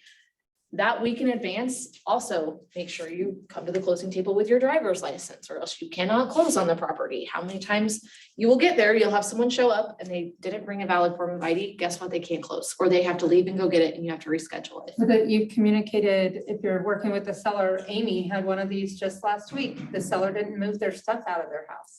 They thought they could do it after the closing. Well, you can't. It has to be done before the walkthrough. That wasn't on her side. There was a contingency and it was on the other side, but still, you have to have everything out by this time. I mean, don't take it for granted that people know that stuff. And that's the thing I always say is don't take for granted. You may tell them, they'll be like, oh, I already know that. Thank you for reminding me. But don't take for granted that they know something, because I've done transactions with people who've bought 15 buildings and still I will say, hey, make sure you do this, this, and this. And they're like, oh yeah, thanks for reminding me. I forgot I needed to get the utility switched or whatever it is. So don't take for granted that they know what they're doing. That's your job to make sure you've reminded them. Absolutely. Or educated them. If you have those email templates or some type of automated text that goes out to them, those are life-saving, even to the point of, we have an automatic calendar invite and text that goes out for when we schedule listing photos. So the day we schedule them, it's congratulations, we scheduled photos on your property. They get an email and a text that goes out after we do it. The day before the photo appointment, they get another text that says reminder for your photos in the morning at 9 a.m. Our photographer, blah, blah, blah, will be out. They also get a notice 30 minutes before the photo appointment. I mean, it is like, Also with closing, it's like, we're 1 week away. Here's what happens next. Make sure you have this. The day before closing, just a reminder, go ahead and set out your ID. Here's the check amount that you need to bring in. And then the day of, congratulations, it's closing day. It's been such a pleasure working with you. I'll see you at the closing office located at blah, blah, blah, blah, blah. You will have people that call you on closing day and say, I must have missed the calendar invite. Where am I closing at? What's the address? What time? So the more you can be proactive, the easier life is going to be. And if you can automate that proactiveness, it will help you a ton. Have the email templates that you just click the template, drop it in there, send it. And then if you have something that will allow you to automate text messages, that's a huge leverage piece for your customer service. Right now with those people, how often, give me some ideas outside of just your standard, we're under contract, here's what happens next. What other conversations or touch points do you guys have? Or what are some ideas that we can come up with that you guys can implement? We say that again. So if you are under contract on a property with your buyers or your sellers, outside of your normal, the inspection is scheduled for this, the appraisal's this, what else are we communicating during the under contract time before we close? I usually try to just check on them and say, hey, do you have any questions? Has anything, come up that you wish you had asked me, but you didn't? So I just do a call and just a wellness check. How often do you do that? I try to do it depending, so in commercial, a contract can go for a long time. So I try either every Friday or every other Friday, depending on just depending on where it's at. Okay. So it's not necessarily also rigid, but I try to have it as a set time. Hey, okay, I'll check on you next Friday, and if anything comes up between now and then, you don't have to wait if you feel that it's urgent, but if not, then I'll talk to you on next Friday. What's that? The lender, if there's a lender, you're Okay. communicating with them, making sure everything's on track. What would you be communicating? I'm gonna ask this really foundational so that everyone, if they're brand new in this room, I don't want you to feel like a question's been left unanswered, so. I mean, we're all looking for the clear to close. But making sure documents are getting turned in, yeah, all that fun jazz. Appraisal, W-2s. On the lender side, if you guys represent the seller and it's not, you don't have the buyer and it's not their lender, it is still okay to email that lender and introduce yourself. Here's who I am. I'll be checking in periodically throughout this transaction, just to check and make sure we're moving along. Don't expect that the person, the agent on the other side of the deal knows what they're doing or that they're being proactive. That is a common mistake that happens. Or that they'll inform you. Or that they'll inform you. So knowing your dates, knowing your permissions on every listing we take, if it's financed, we reach out to the lender. We send them an email, we communicate with them. Are we still on track for the appraisal date? Is there anything you need from us? Here's my contact information. We're not crossing over any lines, but we're letting them know, hey, here's who we are, and we are watching to make sure we hit our timelines. Especially if you have if you have a client that you're working with and it's their dream home and we miss a date and now we're out of contract. Doesn't matter how proactive we were, if we didn't implement the dates, you're now out of contract. And that was your job to get the documents signed, even if it wasn't your fault. Lesson learned the hard way. When you have a $2 million house that a date gets missed on and you fall out of contract, it's a really awkward conversation to have, especially when your client loses out on the house. So those are those like horror stories versus the success stories of like, sometimes the pain makes you act quicker than what the pleasure does of the closing. When you make a mistake like that, you won't make that mistake again. So just don't make the mistake. Any questions around getting to the closing table? Those extra steps, the Friday updates are fantastic. I love it. We do a thing called the non-update update. So if it's a cash deal and there's nothing that's happening, it's a weekly reminder and it's like, hey, we're just calling in for our non-update update. How are you guys? Do you have any questions? We're still on track. We checked in with this person. Like those are something that's been great that we implement. I like Fridays because then they don't stew over the weekend, and it tells them, if you want to protect your schedule and protect your time, hey, you don't have to call me over the weekend because I'm going to check back with you again next week. So if something comes up or you have a question, you don't have to call me Sunday at 7 p.m. Just remember, I'm going to call you again. And it's just kind of like the last thing before they go into a weekend. Yes. Which it seems like when people are not working and they're at home and they're thinking, stuff comes up. It's the setting expectations on how people treat you. And it's just, hey, I'm gonna be unavailable this weekend. Like if you're going on vacation, I'm calling you now. If something does come up, you can reach out. However, I'll give you a call on Wednesday or Friday or whatever it is. Giving the permission, but also plant the seed that, hey, we've already talked and we're good. Then you can protect your time. All right, finally, managing your money, time to get paid. Sixth and final competency is about managing your money. You already learned that the paycheck you get upon closing is not to be put in your pocket and spent. There will still be expenses to pay and the ever-present taxes that must be saved and paid every quarter or once a year if you choose to do that. There are some KW courses you guys can take in terms of what to do with your money, how to handle it, profit first. There's the profitability class. I would challenge you, I'm gonna go a little bit deeper in this, of knowing the cost of what it is when you take a listing. How much does a listing cost you? So if you're paying for leads, that's a cost. You have signs and lock boxes, that's a cost. You have photos, that's a cost. On average, our listings, the amount of money we spend on our listings, the signs, the lock boxes, the marketing, every single listing we take, for the most part, costs us around $500. So when we're showing up at an $80,000 property and the commission's really low, and I have to split that between a team and an agent, I have to ensure that it makes sense that a 3% commission is what should be charged. So the reason I'm saying this is we do live in an area where we have a very low average sales price, and there are those $50,000, $80,000, $100,000 properties. You may want to charge a flat fee versus a 3% fee. So if we can understand what the cost is to us, that is a really easy decision maker for us to say, I may only make $100 off this, I should charge a $2,500 flat fee versus a 3% commission that would give me $700 if the listing costs $500. So just, we didn't implement that until probably like 2 years ago. And that has made a huge difference in A, what appointments we take versus what we refer. And then 2, if we charge a percentage or if we charge a flat fee. There's nothing worse than being upside down on something when it was a ton of work and it actually cost you more than it did to do anything else. Saving for taxes. Let's talk a little bit about right now. What do you guys plan? Are you doing quarterly? Are you doing yearly? What are some of you doing? I do quarterly and I just set aside usually 40%. Okay.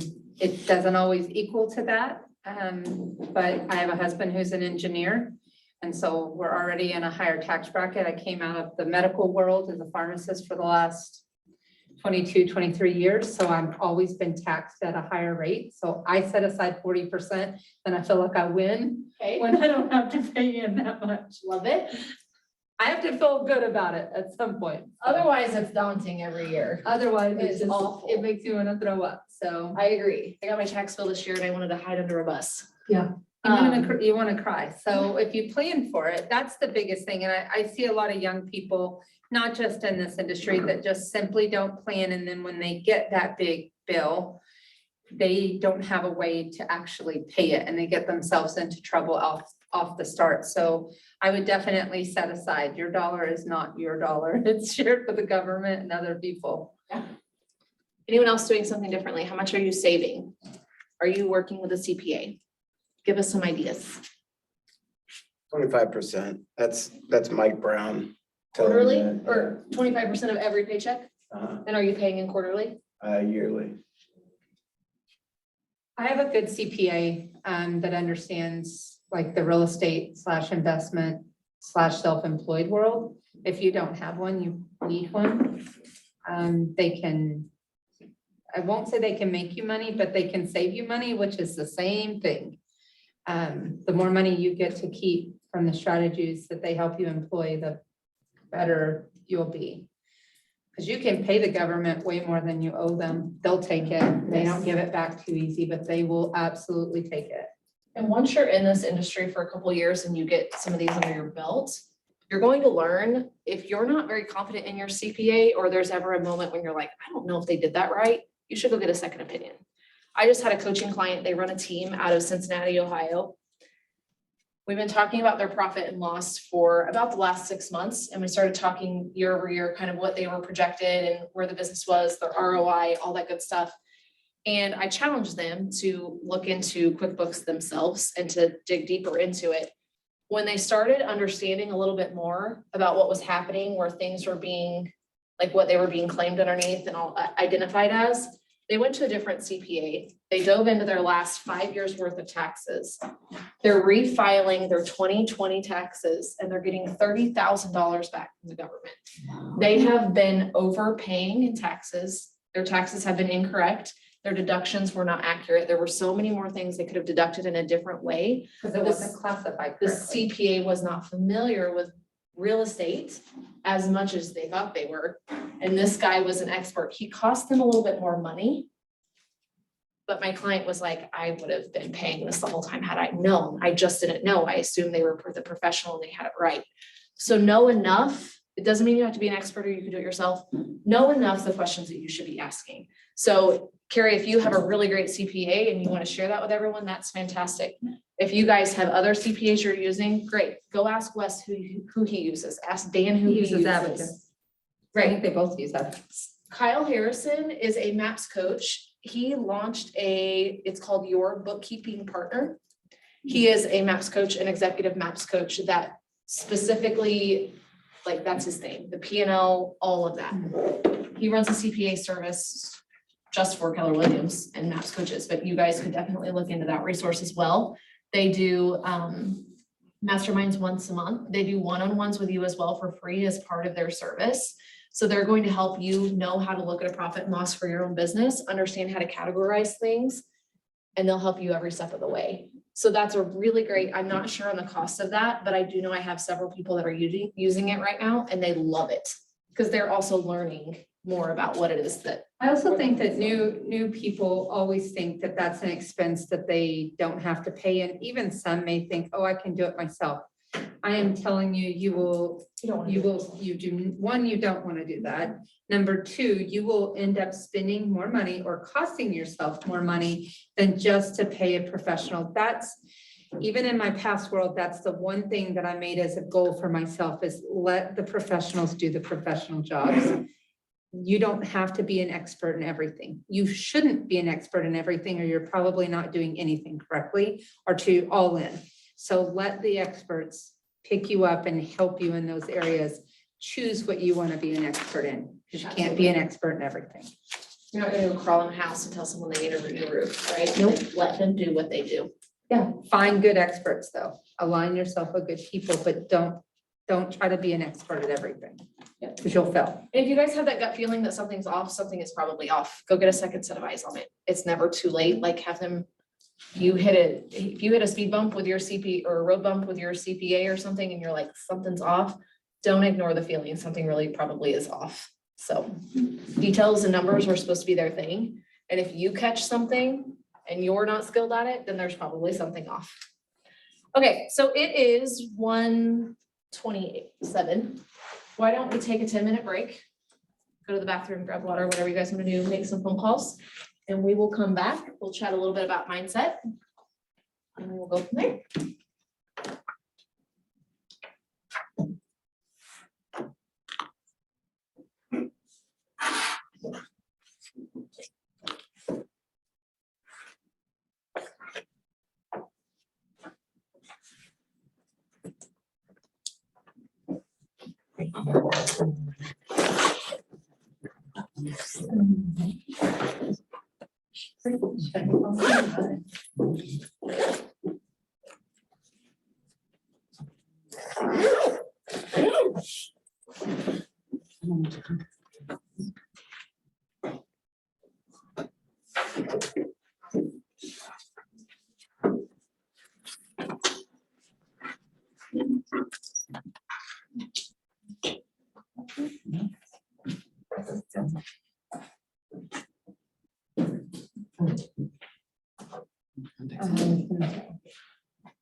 Your mom? It's Okay, Mom. promising.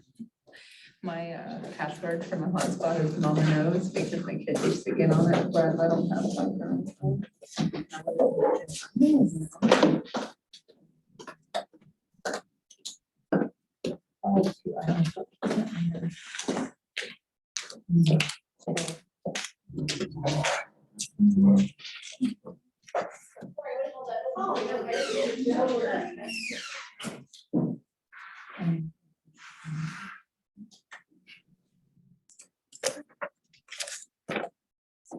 Gotcha. I'll send you.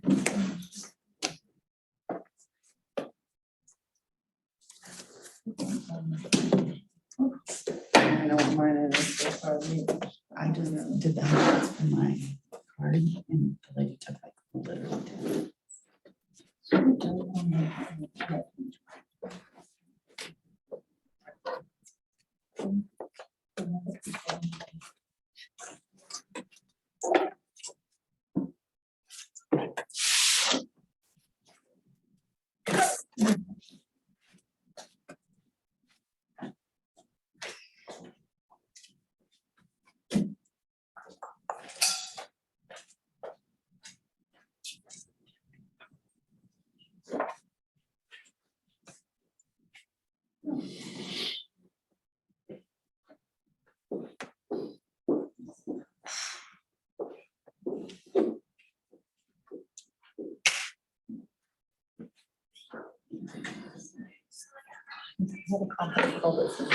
I do.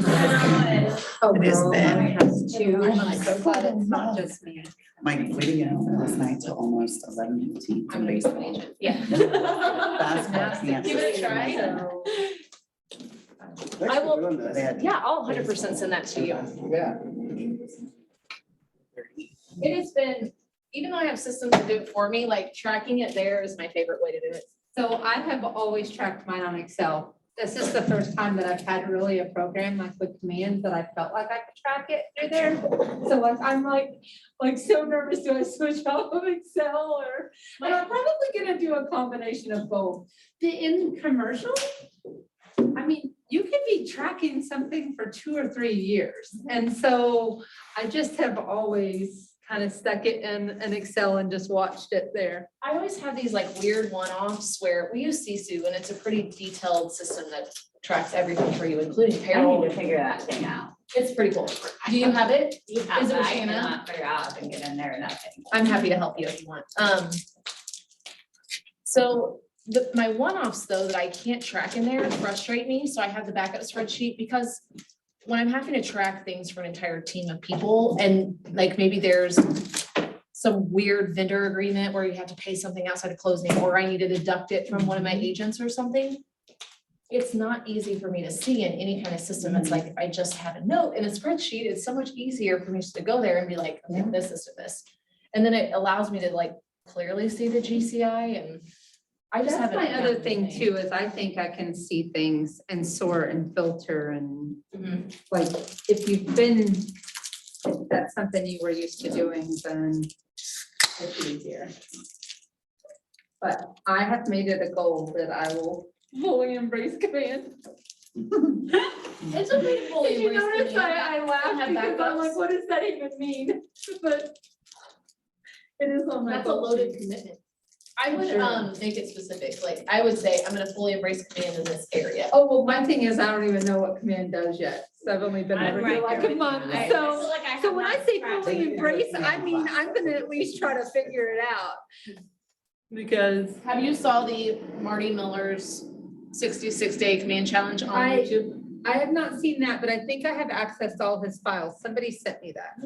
Which if you guys don't have that, it would be really good. I've committed to watching 1 video a day right now. Of the command, His name's Marty Miller, Mhm. also an executive maps coach. And he has, like, he even has them for each version, which is super crazy. He's incredibly bright and very skilled at command. Anytime I have a client that's like, I have command questions, I'm like, well, I'm not your girl, but I'm gonna send you to Marty. Because I'm like, go watch these videos. Type something in and it'll pop up. He has It's insane. hundreds. Yeah. And they're short. Where are And they're they? I will send you the link, because They're on YouTube. I got it.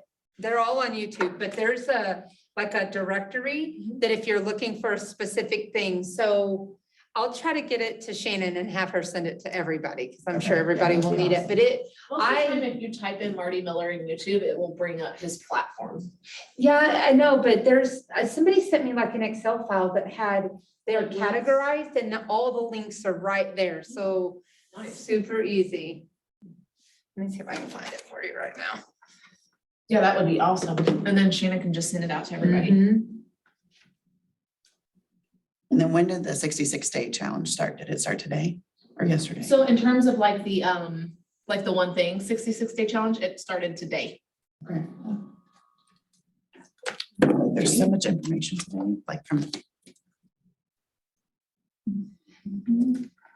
Okay, so like it has everything, all the different versions, everything that you would want, like topic wise, has the links to every single thing. You can Those are all search. videos? These are all the links to the video in YouTube. Oh, no, that's just one tab. It's just Then one just tab. one tab. Friends, Oh my there's, this one is by topic, so it's color coded, and if you are looking for that topic, you can sort by referrals, settings, reports, opportunities. So this is like, That's pretty cool. So I don't know who made it, but somebody was kind enough to share it with me. So I will share it. And then, yeah. So tracker, 66-day challenge, one thing, and then Marty's main thing. We'll try to get these resources out to you guys.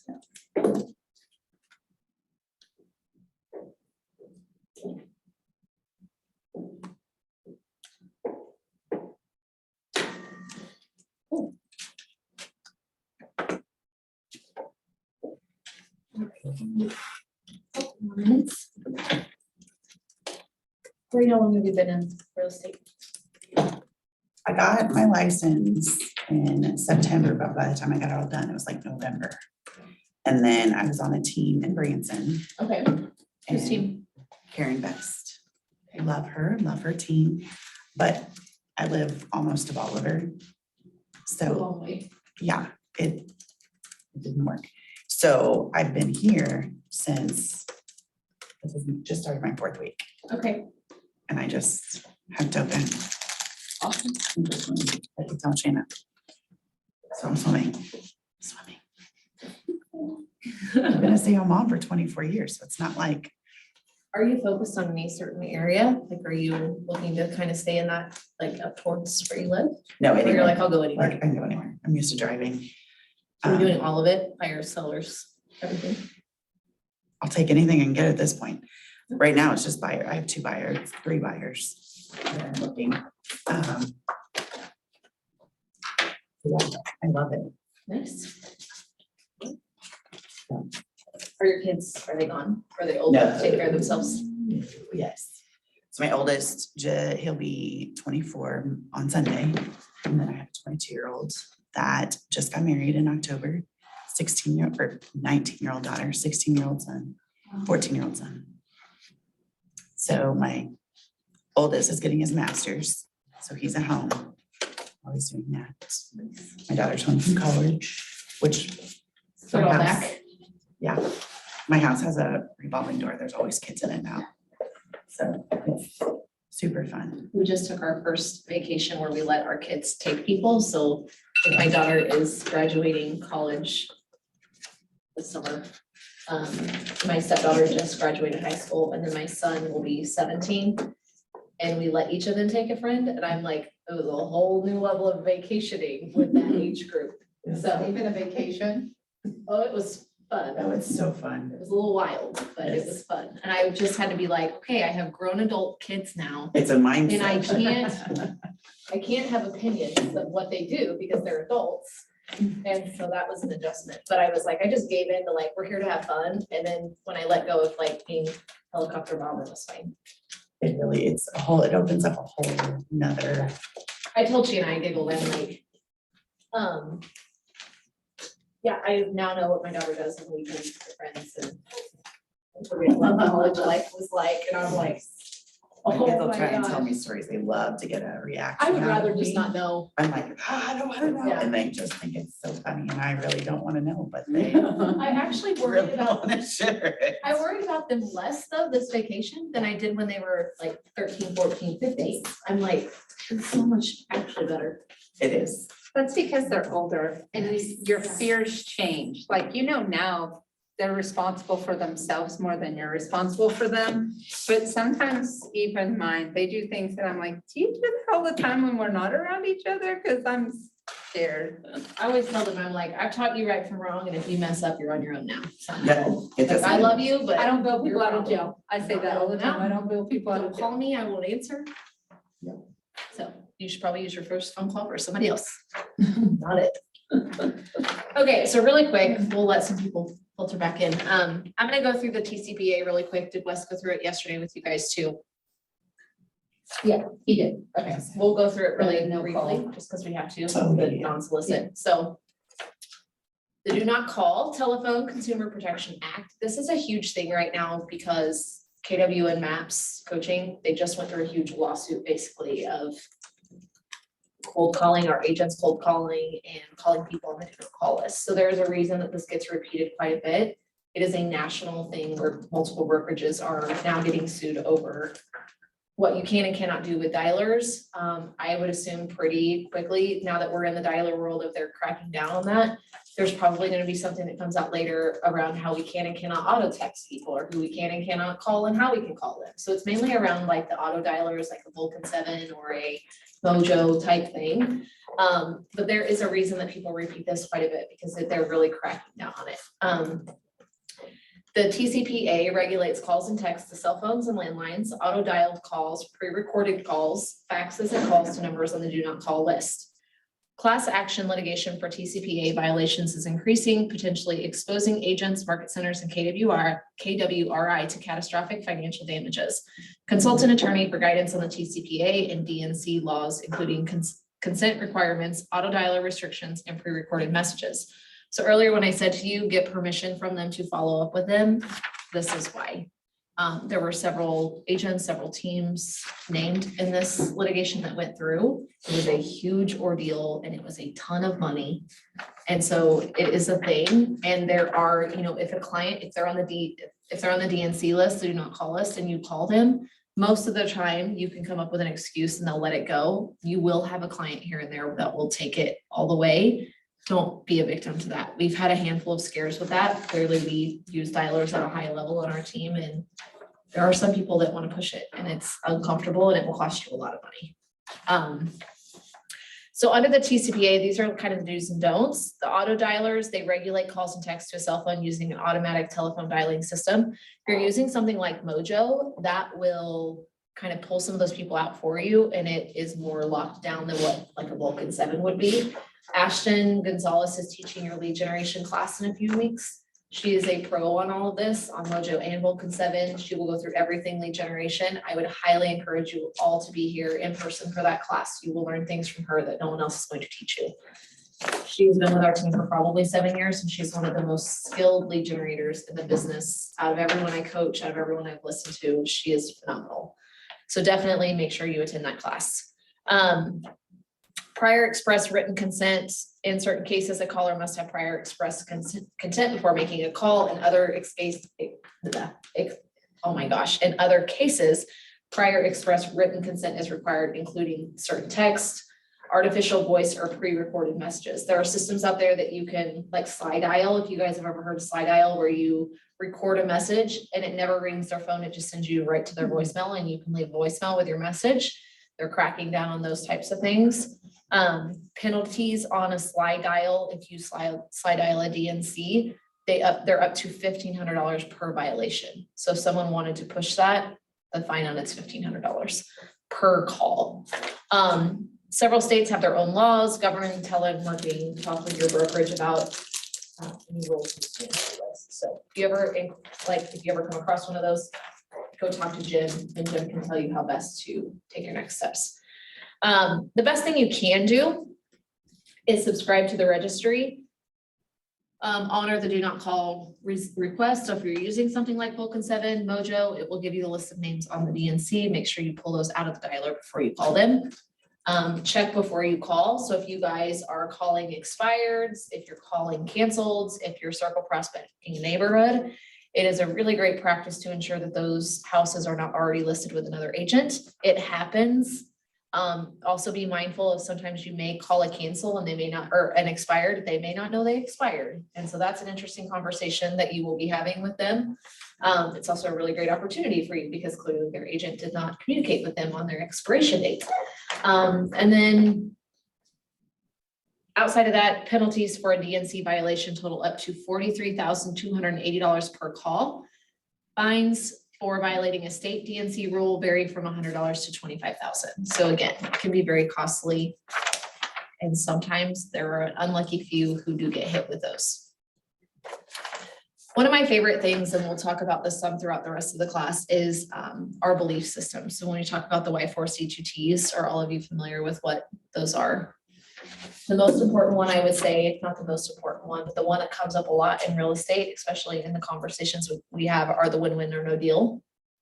So when we go through these, win-win or no deal, integrity, do the right thing, the customer always comes first, commitment on all things, communication, seek first to understand, creativity, ideas before results, teamwork, together everyone achieves more, trust starts with honesty, equity, opportunities for all, success results through people.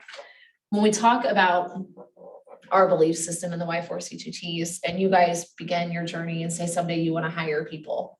I would challenge you guys, like one of my favorite practices is to take our belief system and ask those people on the other side of the table from you, what do these things mean to you? When I say win-win or no deal, what does that mean to you? When I say an integrity, what does integrity mean to you? You will notice that people are masters of interviewing and they're masters of repeating to you what you think it says. So when you say, oh, win-win or no deal, or integrity means this, they're just going to repeat back to you what you want to hear. So when you go into your listing appointments or your buyer appointments and you have your Y4C2Ts top of mind, and you're even looking at who do I want to work with? If you have a really rocky deal with someone right off the bat, I would identify where at in our belief system. Can you guys not? Is it a win-win or no deal? If you are like, your values are not my values and we're never going to see eye to eye in this situation. We just had a client today that we fired and we're referring out to somebody. It was like, there's a certain way you're going to treat us and we're going to treat you. We're not here for you to scream at us the whole time when we first met, right? Like we didn't do what the last agent did.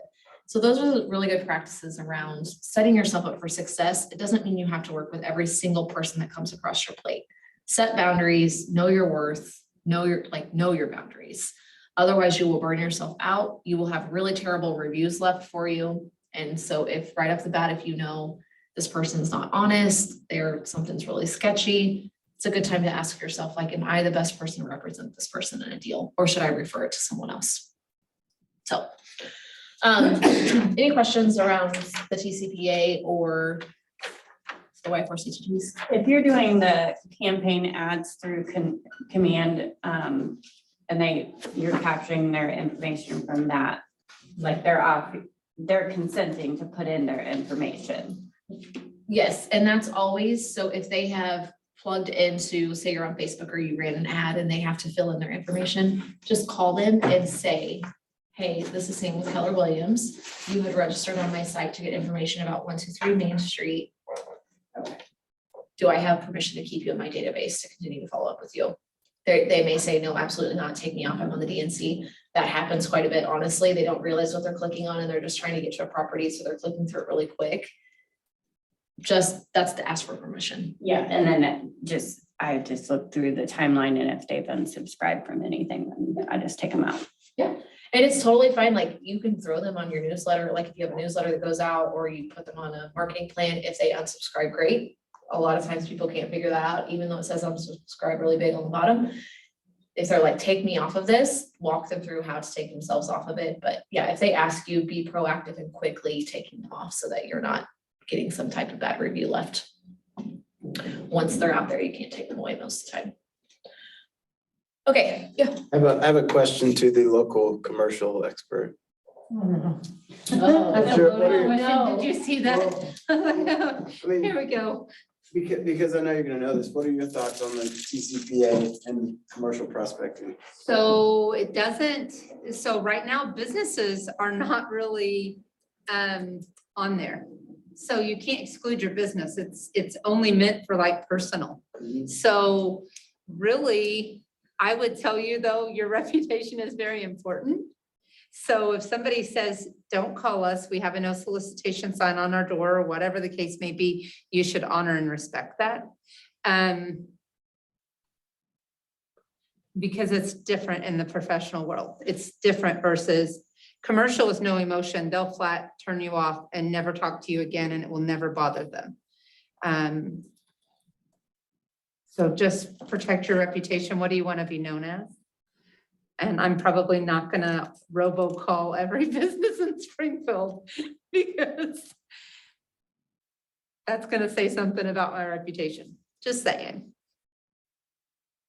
Hope that answers your question. Yeah. Really, it comes down to what do you want to be known for? How do you want to be known? And that's not necessarily how I want to be known. I think it's a good point. I also think when you're looking at it from, we don't work with a lot of commercial deals on our team. We know they're experts for that. And we're looking for that person that stands out, that we know communicates in a similar way to us, or that they would represent their clients in a similar way. So yeah, again, how do you want to be known? And those people that can refer you clients, they're looking at what your reputation is in the community too. Even how we communicate with each other inside of KW. Absolutely. The other thing that I would say to you is the reason you ask that question is because you don't have as much of a sphere of influence in that commercial world. Start there, start going out and trying to build that sphere larger. You'll have less of a desire to want to mass things. You'll get more laser focused on where you want to be and what you want to offer and what. It's the same with residential as it is with commercial. You're not going to be all over Springfield usually. You kind of find your neighborhoods and you hone in. Same thing with commercial. Right now, you're doing the shotgun approach, but eventually you'll get to a smaller micro thing that makes you happy that you excel at. Don't shotgun it until you get there necessarily. Like try to start putting yourself in front of people and doing the things that you want to do later. Like emulate what you want to do later now. And if you start that way, you can finish that way. That would be my advice. I would also challenge you, Justin, too. I don't know if you already have, but get different perspectives. So you've talked to her, go talk to Rhett, go talk to Jason Massengale, go talk to some of these people who are known for their presence in commercial, because it is a whole different ballgame. Like it's totally different than what residential is. And that's where, when we talked at the very beginning of class about what is we're mastering, we've mastered residential sales on our team. We never claim to be a master of commercial. We will always refer it out. And that's that thing of you can dabble in all of them. If you're mastering customer service, that's fantastic. Make sure that that is in every aspect. You follow some type of system that allows you to be the master in what you're known for. Yep, start emulating what you want to be now. I mean, it's simple. It's kind of like the biggest message of our class today. What do you want to be known for? What do you What's want your to be value? known for? What do you want your reputation to be? Because once you give somebody an opinion of what they think you are, it's very hard to change that. So protect your reputation from the start. I think that's a good point too, because we all are human and we all make mistakes. And this job is very hard and there's a lot of emotions involved. And so if, especially the KW culture and just talking about the Y4C2Ts, people will make mistakes. They will slip up. They will call one of your listings. They will call one of your buyers and they didn't mean to. And what's more important is how you react and how that person reacts versus what the original cause of it was. So you can tell a lot about a person of how they respond versus the initial act. So I would challenge all of you, because of our industry and it being so, there's so many agents, we're all fighting over the same leads a lot of times. Just communicate. It's the expectations. Like seek first to understand. When we hear that, come from curiosity. Such a good point to live by, because there are fantastic relationships you guys can build with each and every one of us. I mean, our team, Grady's team, clearly two of the biggest teams in KW here, we're best friends with each other. I mean, like Melinda and I, we have lunch together, we have coffee, we text each other probably once a week. Adam and Dan are really great buddies too, and healthy competition is good for all of us. There's also not one person that I know in KW that won't share anything with you that would cause you to be successful. So, and you'll hear a lot of that as you guys go through Ignite, which I love when I looked at the instructor lineup, because there's so many opportunities for you guys to connect with these people that are teaching these. Wes, Dan, Adam, Melinda, all those people, like everyone, we have proven success and we will share all those tools with you. So take it. I mean, ask for it. There's nothing that someone won't give you. Okay, so mindset. Is mindset something we control? It's the only thing we can control. Yeah, absolutely. Give me an example. How do you guys control your mindsets? I mean, I have a rule that I wake up and I have to start my day positive. Like if I get up and I don't feel positive, I will go back and tell myself to start over. And I know that's really, really weird to say, but I believe that everything generates off of that first moment in the morning. And how do I make that? I do that same thing with my children. Like I have alarms that are set for just us to be successful, and where I'm not the naggy mom in the morning because I don't want their day to start on a negative standpoint. But I try to always be positive. And even if it's negative, I try to figure out a solution or a way to see the positive. So I do definitely think you generate and radiate the energy, what you have. So say you're halfway through the day, a deal blows up and it's awful and you notice you're not operating as yourself. Anyone have an example of what they do to course correct their mindset in the middle of not being able to be positive? Like, how do you get back on track? I think you have to go back to, I don't have that example yet, but go back to, it's more about the person than it is the deal. Because if you're focused on the deal, you are gonna just be wrecked and everything's gonna fall apart. Yeah, I had one fall apart today. It was, I don't know, it's pretty big, like 1.3 million, and that stinks. And again, I didn't miss a beat. I was like, okay, well, let's talk about what happened. And let's start on a path to fix that going forward. Didn't matter to me because I don't count dollars that way, but in the big scheme of things, that sucked for my client. And I had to put that in perspective. Who did it hurt the most? Did it hurt me the most, or did it hurt them because they've invested a significant amount of time and energy? And I could have been, oh man, or I could say, okay, so that's a speed bump. How do we get over that speed bump? And that's probably a little bit of that military mindset that I've had. In the military, every day could be a bad day and you can't see it that way. You have to see every day as a good day. And so I think just spinning it for them where I was still the cheerleader, even though I was like, oh man, that sucks. But it's, you could get caught there. You could just say, okay, so what are we going to do about that? What's going to be our next steps, and how do we keep moving forward and help you still achieve your goal? I think you do have to put others first most of the time. Yeah, in our job, we have such a hard role of we're the bearer of good news and we're also the bearer of bad news, and over communicating the bad news and making sure you're calling at a good time, and that's not ripping a Band-Aid off by text message. It's not leaving it in a voicemail. It's not sending an email. It's also being proactive so they don't find out before you have the opportunity to tell them. We can never lose sight that people are on the other side of these transactions. And everyone will say, I have 5 transactions, or I have 5 units or 20 units or whatever. If you will start even the simplest things of changing the way you say those things, like I have 5 families I'm helping right now. I have 20 families that we're working to get into their forever home. So they're investment properties.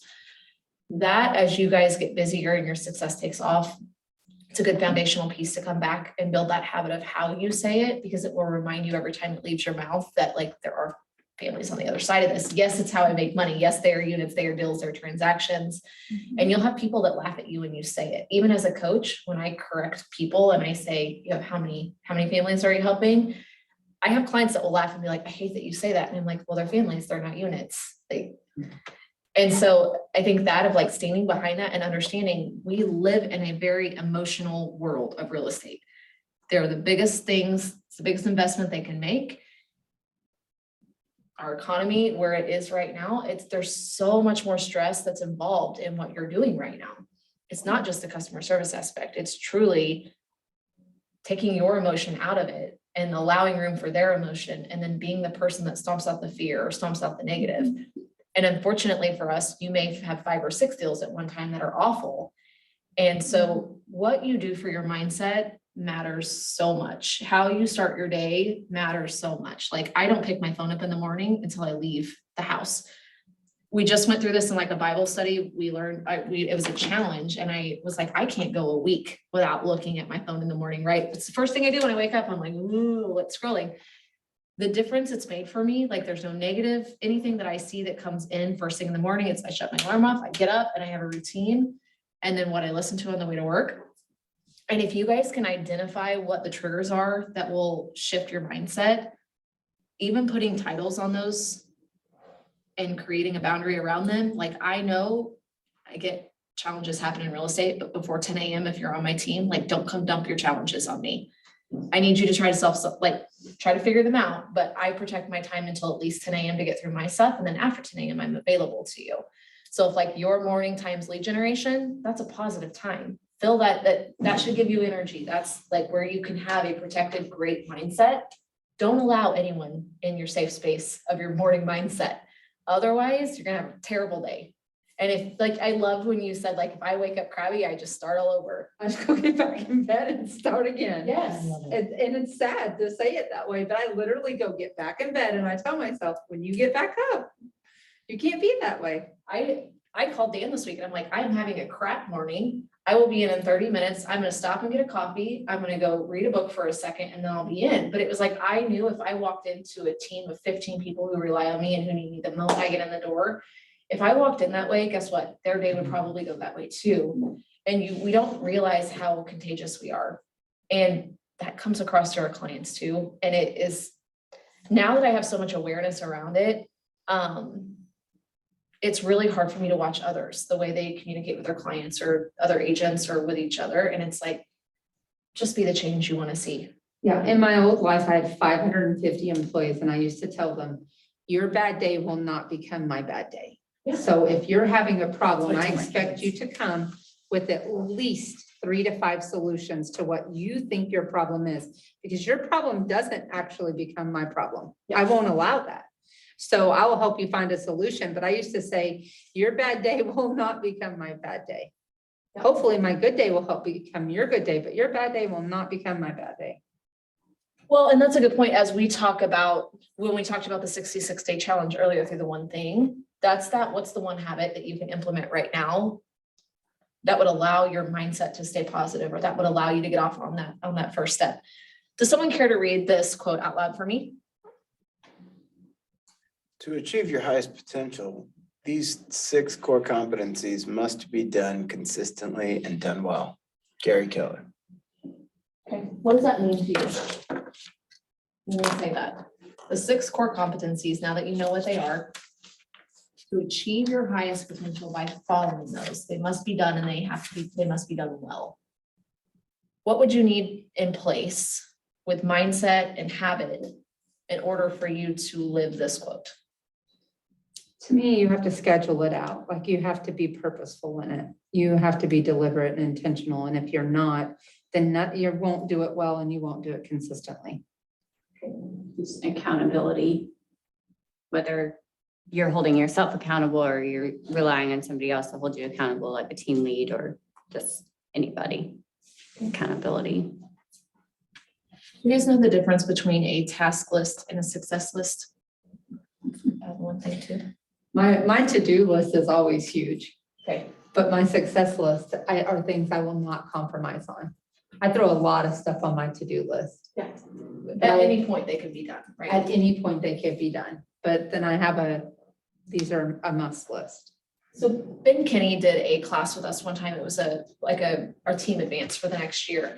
And we were asking him, clearly he's built this amazing platform for Place, is who Ben Kinney is. He runs Place, which is the expansion platform.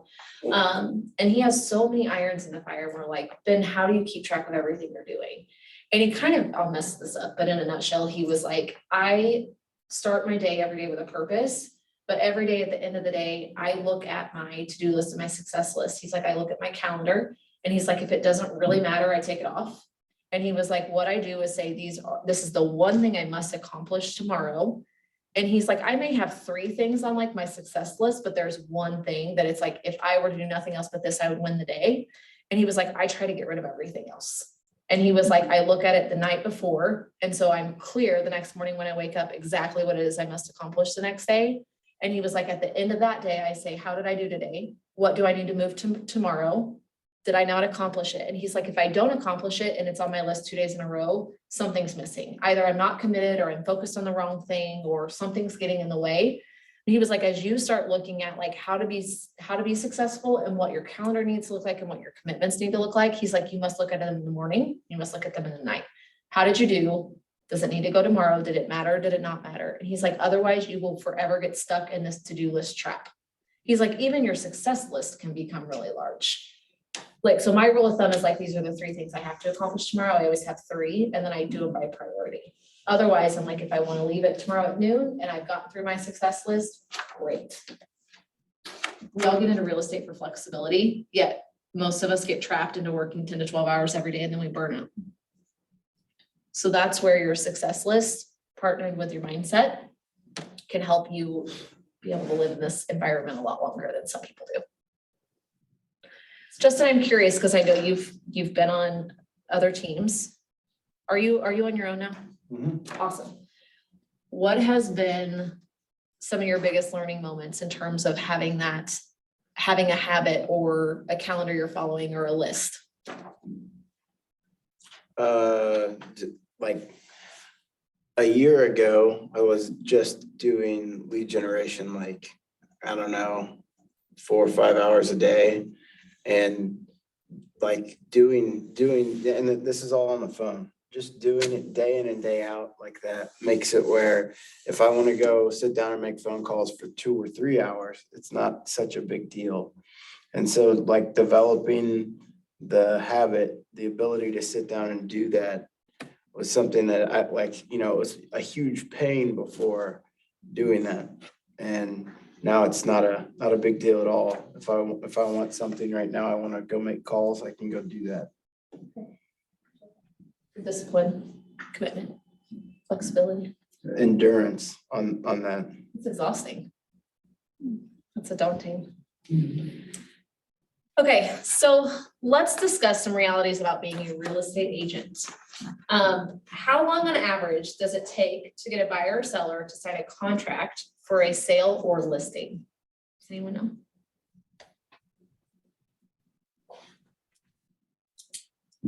Any guesses? So on average, it takes 1 to 60 days, I was gonna say 3 days. depending on how much time you put into lead generation every day and how many appointments you go on to how many signed contracts you received. So again, the importance of tracking your conversion from set met to signed. How long does it take for a transaction to close and for you to get paid? On average, guess 45 days. 30 to 60, depending on the market and whether they're, financing or who they're working with, if they're a government loan. How long can you go without a payday? About to find out. Okay, about to find out. I like that. I was gonna say, I was going to retire, so I don't ever worry about a payday. Okay. I'm nervous about that. You'll dive deeper into this as we go throughout Ignite, and anytime you can hop on a class that will talk about this, I highly encourage you to. There's some really, it'll create a little bit of a fear in you, like a little bit of a pain kind of, but it really is interesting to switch your mindset of how you look at money and how you treat money. And they always say, on average, you have 6 months of money set back for like your rainy day fund, your even 60 days, 90 days, like that's the point of how long can you go without a payday? Because as an agent, as the market shifts, I know seasoned agents right now who were killing it, who aren't killing it right now.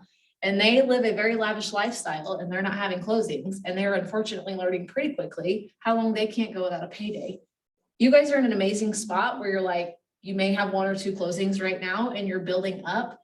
So my biggest advice to you is know what number it is that it takes you to live on, understand your budget, understand your expenses, and break that down. So with my agents, what I do is I look at their budget and say, how many closings do you need every single month to make a living? Not just pay your bills, but get the groceries you need. If you want to go out and eat once a month, like what's that number? And then what's your lifestyle number? So that may go from I need 5 to 8 closings. And then what's your big goal number? So we kind of have 3 that we're looking at. I keep them on a board in front of, like, all of them can see each other's goals in terms of what they want their closings to be. But it's a good, it's in front of their face all the time. And so when we do their pipelines or we're looking at how many deals are in the pipelines, we're going through their numbers, it's such a good conversation to say, hey, Carrie, I know that, it takes 4 for you to make ends meet this month. So we don't have to tap into our rainy day fund. How many more closings do we need? Okay, we have a gap of 1. Is that going to hurt anything? Where do we need to get this month? So do you lean more into the pain of like, man, I'm short on even what it takes to live? Or are you really chasing those big goals? And we kind of call that the carrot or the stick. Like, do you run towards pleasure or away from pain? You just have to understand what motivates you. Or if you're in Shanna's coaching program, let her know so that she knows, like, is she going to wave a shiny object in front of you to run towards? Or is she more like you need someone to kind of crack a whip behind you to get you to get out of the painful situation? If you're not tracking your numbers and you're not paying attention, you have no idea if you can win. And I did a panel at Fall Masterminds a couple months ago, and the topic of the panel is, it was winners keep score is what it was. It was basically thinking of basketball. You don't know, like clearly everyone knows the score of a game, and you don't know if you're winning if you don't know the score. Our numbers are no different. We have to understand our appointments, our closings, our contracts, what our GCI is. That's all great, but if you also don't understand your expenses, none of that matters. Because if you don't know how much money you have going out and you're only tracking how much money you have coming in, you could be upside down every month and never have any idea. So if you take nothing away from all of Ignite, please know that I'm a huge advocate of tracking your numbers and understanding where your business is at all time. It is the one thing that will flip you upside down and make you become pretty unsuccessful overnight. Don't fall into that. So if we lead generate every single day, ensure it's time blocked. It's not on the calendar, it doesn't exist. Build your database of contacts. I would encourage you to set a daily or a weekly goal around how many new contacts you're adding into the system. So maybe that's 10 per week, maybe that's 4 per day. It doesn't matter, but what's your consistent top of mind? I need to go meet X amount of new people to put into my database. We always want to grow it. It's a living, breathing organism that exists within our life. Communicate with people daily about real estate. That's a great place to lean on the 10-5-1 that Shanna talked about with the social media. You leverage that for those like tiny little touches of having conversations around real estate. What can you post that would cause someone to engage, that would ask you a question? Some of my favorite things would be to like pull listings, like find two really cool bathrooms and say, what's your favorite bathroom? Like vote on it, whatever. Anything that will just cause them to comment. One of our most commented on posts that we ever made was the proper way to fold a towel. You would have thought it was insane, the number of comments, but it was so fun because then it caused us to engage. And then we had people messaging us in a private chat, and it was like something so simple that had nothing to do with real estate, but it was a hot topic, I guess. You can get leads out of things like that. It's the craziest thing. And then clearly practicing conversations to get better every day. I know there's a lot of opportunity here to role play and do script practice. If you guys, are any of you participating in the recon role play every morning at 8:30? You're on it. So MAPS coaching, it's free to everyone. If you go to the MAPS coaching Facebook page, every day at 8:30, Jen Davis, who is CEO of Holt Holmes Group and also the VP of MAPS coaching, she runs that call with a couple different people who are experts in the business, and they open it up. So if we can send you guys the link. I think Shanna has it. You can participate live and say, here's an objection I had this week, and they'll role play it for you. And it's great. You will listen to all kinds of things, buyers, sellers. Have you learned anything from that? Oh my gosh. Yeah, it's one of my favorite things. Okay, and it's like 30 minutes. It's not very long at all. And they're quick to the point. That 30-minute mark, we're done. Out. Yeah.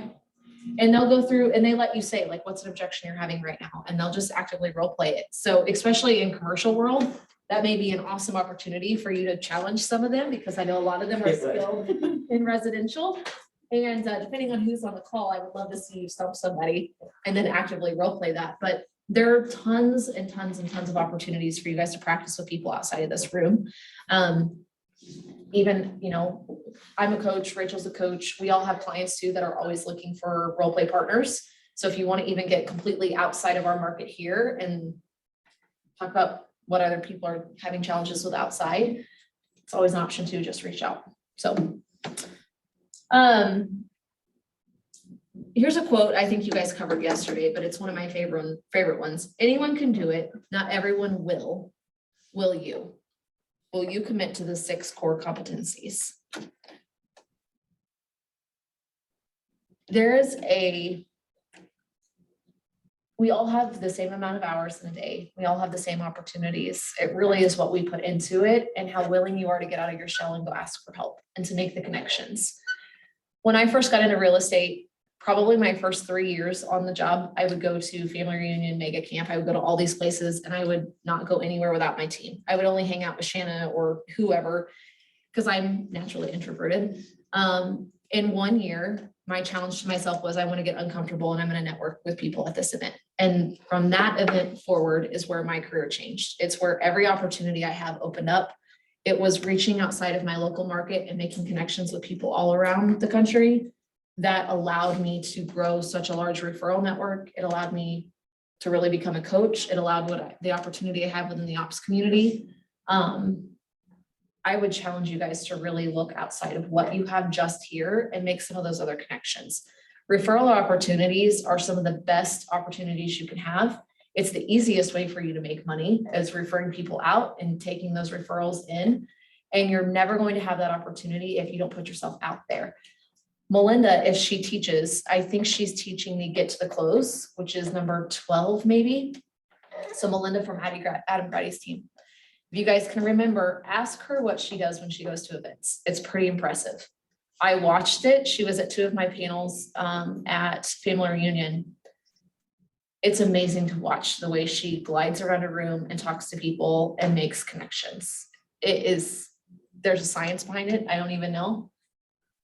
It's crazy. So you guys can learn a lot from her about how she makes those connections. So if you remember, make sure you ask her. It's awesome.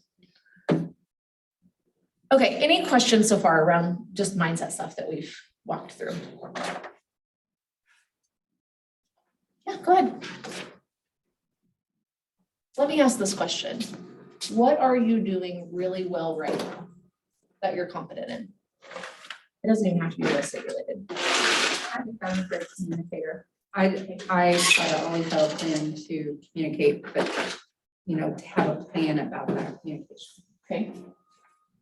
Anyone else? I think I've like really focused on giving back good energy in the world and love in the world. Like I realize those that have the most give the most.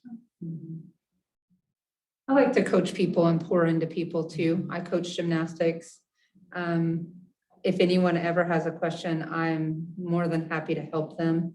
So just giving back and pouring into people. You build so much more in yourself when you do that. Anyone else? You just doing really well at right now.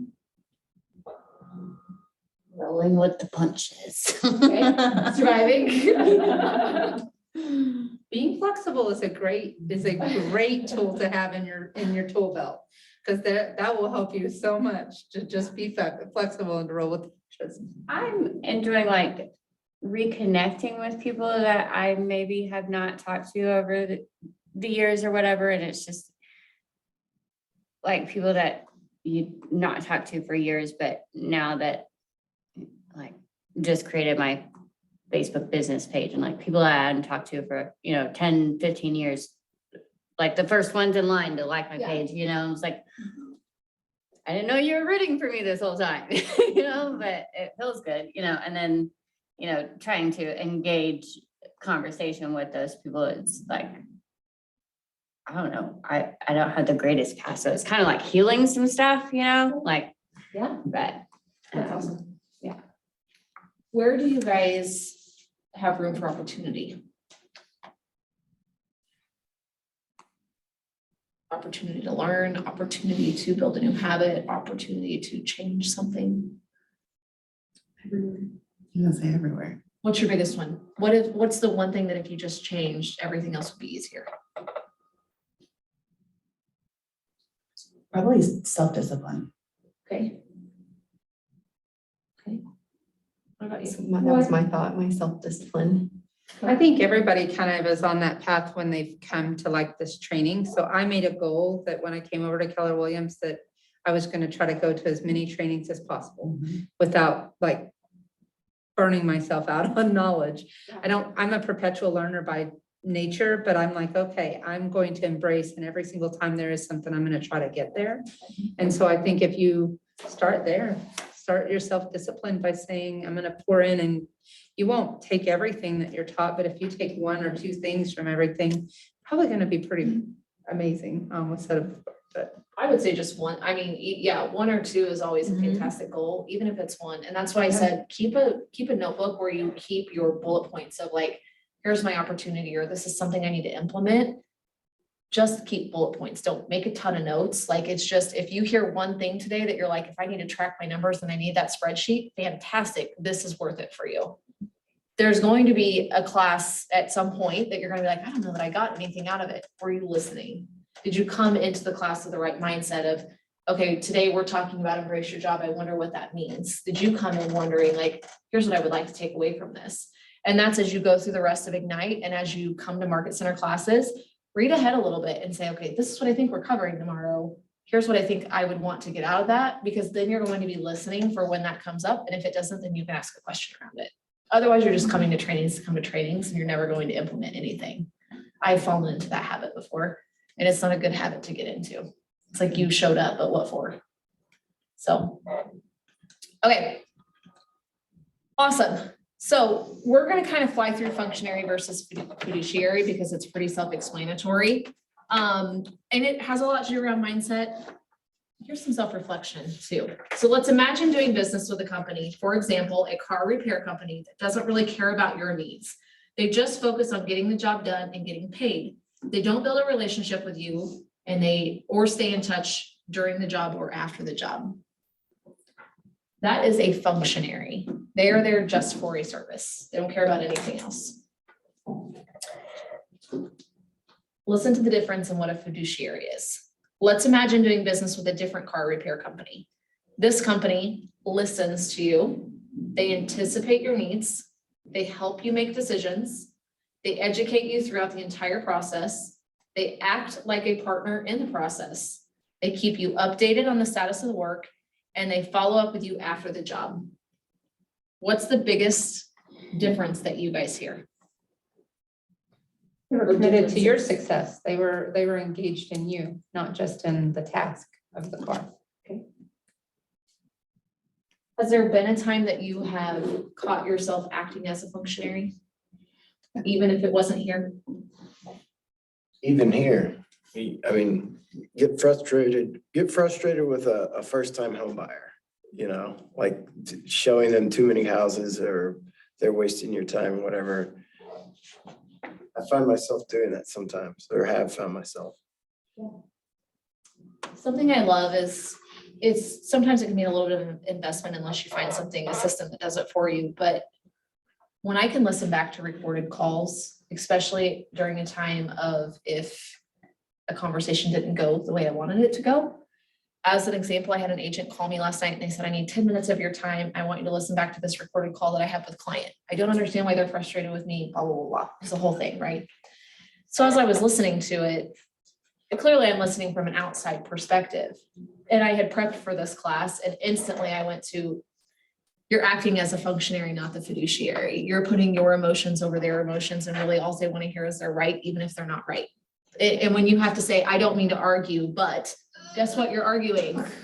And so that's where reflect on those conversations. If you ever, now that it's top of mind for you, if you catch yourself being like, oh, I'm not being the fiduciary and for some reason I'm being a functionary, I would look at that and just dissect it. Reflect on how your conversation went, pinpoint areas of the conversation where maybe you didn't show it very well. Again, the customer's always right. It doesn't matter what kind of environment you're in. Because this is such an emotional industry, there may be something there that's causing them to act that way that had you just taken your own feelings out of it, you would have heard what that was.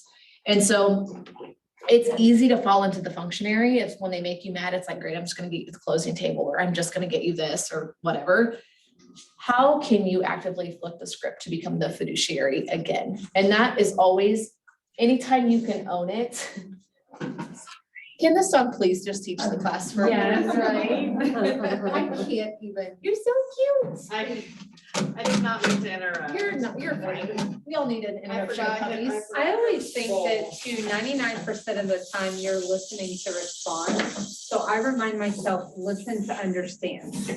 You'll be slower to respond, but if you're listening to understand, so if the other person on the other end of the phone is wound up, frustrated, whatever, if you're actually listening to understand them, you'll probably figure out what is really driving that frustration in them. But if you're just listening to respond, that's that functionary part. You're just checking off the list. So listen to respond and listen to understand, not just listen to respond to them.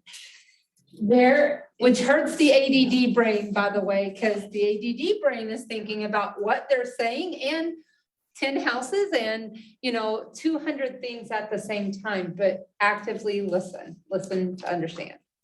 If you will get in the habit, any conversation you have, whether it's with a buyer or a seller, especially when you're lead generating, She just wants to come over and I chat. know, she's like, be a real estate agent. like I could do this for you guys, I promise. I'm a really great mascot. Oh. If you will listen more and talk less and ask more questions, lead generation will become easier for you, appointments will become easier for you. So instead of walking into the house and you're on a listing appointment and you're saying, oh, I love your countertops and look at these floors and what, instead of you talking, ask them. Tell me about your house. What's your favorite thing? Take me through. Just listen. You're gonna learn a lot about them. You're gonna learn who they are. You're gonna learn about their family. Who else lives here with you? What are your goals? What would you like out of this? Ask questions and listen. Because if you're talking more than they are, you're falling back into more of a functionary versus the fiduciary. The fiduciary is you're building a relationship. You're there to walk them through every step of the process. When I was reading through this, the words I highlighted were listens, anticipates, helps, educates, follows up, and you're also a partner. So when you're looking at the relationships you have with your client, are you listening to them? Are you anticipating what may happen next or what comes around the corner? Are you acting as if you're their partner? Are you updating them and are you following up?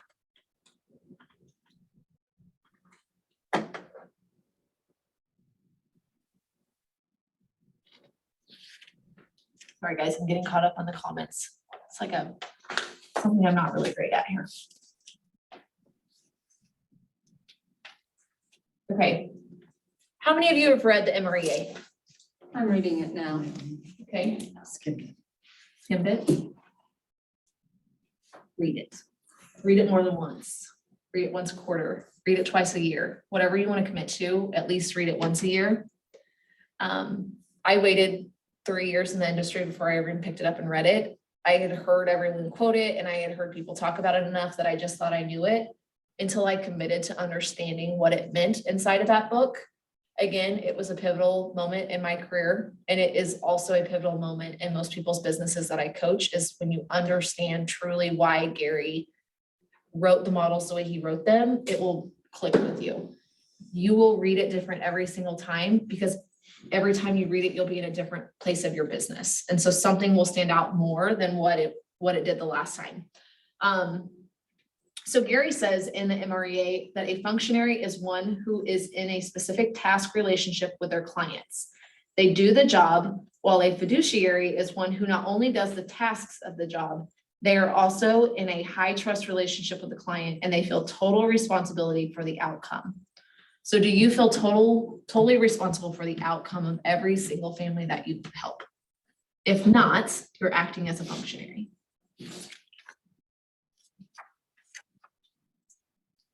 When we talk about the differences in our agencies, that's something to keep in mind too. Are you just doing paperwork for this person? Are you acting as if you are their designated agent? Are you fully responsible for them?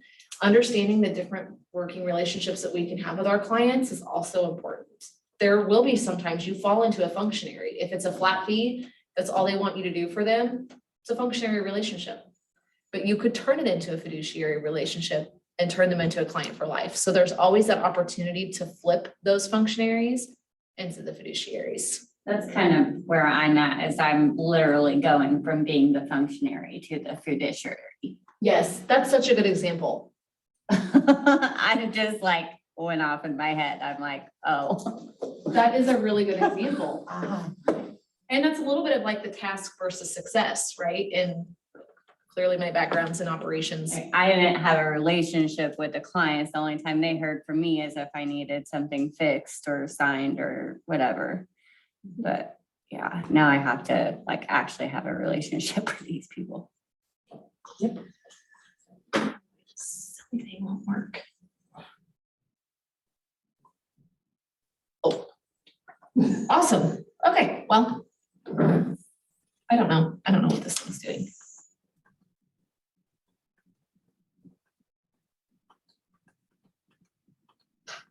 Sorry, guys.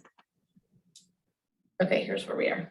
All right, so I want to do a little bit of an activity really quick, and we'll go through it really quick. Go to like 5 minutes. How many people do we have in here? 2. If we will just divide into 3 groups, I want you guys to think about the difference in a functionary versus a fiduciary. And we're going to break down lead generation. So we're going to go through the 6 competencies, but we're only going to do 5 of them. Lead generate, present to buyers and sellers, show buyers and market sellers, write and negotiate contracts, and coordinate the sale to closing. So when we look at the first 5 competencies, come up with an example in each one of how you can be a fiduciary. So let's identify what's the one thing that if you guys get into your next deal would be top of mind for you to be a fiduciary in lead generation, when you're presenting, when you're showing, when you're negotiating, and when you're coordinating. Make sense? Awesome. You want to, Sam, do you want to partner up? And then you two, is that fine? And we'll just kind of do it where you guys can turn around. Okay, so it's 2:30, 2:35. If we'll just breeze through those 5 really quick. Anyone online, if you want to give examples of how to be a fiduciary and the first 5 of the core competencies, put them in the chat and I'll read them out loud as we go through our recap. I'll be 2 years in September. Yeah, So I'll be 2 years in September. I haven't, been working. I've had that full-time job the whole time, so it's like almost brand new to me. Yeah. So examples, okay. For lead generation. Yeah. That's what I'm doing. Okay, so lead generation, capture and convert. Examples of being a fiduciary. How do you generate, capture, and convert leads? I would say, what do you think? I think So I did sales. for lead generating, yeah. That's true. Capturing and converting. The big one is the converting, I think, isn't it? Yes. Because lead generating and lead capturing, Those are kind of. it's kind of a functionary thing, but the conversion is like if you are acting in somebody's best interest. Well, you know that they've got a daughter they need to go move to out of town or whatever. Then whenever you're following up with them to convert them, or if they're putting up an objection of some sort, 1 or 2 or 10. it kind of makes sense for you to go, no, wait a minute now. You should have put. In your best interest, wouldn't this be, how does this affect your life? Something like that. Sellers and get agreements. I would say. Fiduciary wise. Not getting yourself in the show. Get agreements. And helping At them. first I was just. Do the market research. I mean, all of those are things that you definitely. I think about it. Them realizing that Set the appointment. you're there for them only, like you're. Go out of the intent to help people. It's kind of, I feel like that's kind of the same thing. Mhm. And Like acting in their best interest. when you ask, well, yeah, Educated and make sure that Yeah, you look, bring that client. we need to get this agreement so that I can, Position. because this is where the fiduciary obligations are all stated. And so when you present to them, you're gonna like define what it is to be a fiduciary. Mhm. And that is that you're gonna look out for their best financial needs, you're gonna look out for their best personal and timely By needs. yourself, yeah. Yeah, where do you want to be? And then try and fit your Coordinate the sales. self into that. Closing. So that's to me where you have to be, where you have to communicate. Yeah, That's, that's I feel that's sellers. Sell anything is to. These 30 years. fiduciary obligation to that is that. Right. Get the I, motivation and. Also don't want you working with other create agents. solutions.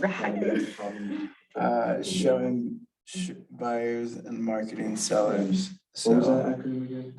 this is by not just listing it with like, oh, putting a sign in the yard and a box on the door, actually marketing their home. Take all the pictures. It's her. She really look forward to make their property look the best. As far as buyers presenting to them. I What tell they've people asked this all the for. time, Yep. that I came from pharmacy Being background and drugs diligent. and real estate are really. Those are all good. Treating You people crushed very that. fair, people communicating. It's not really that far off.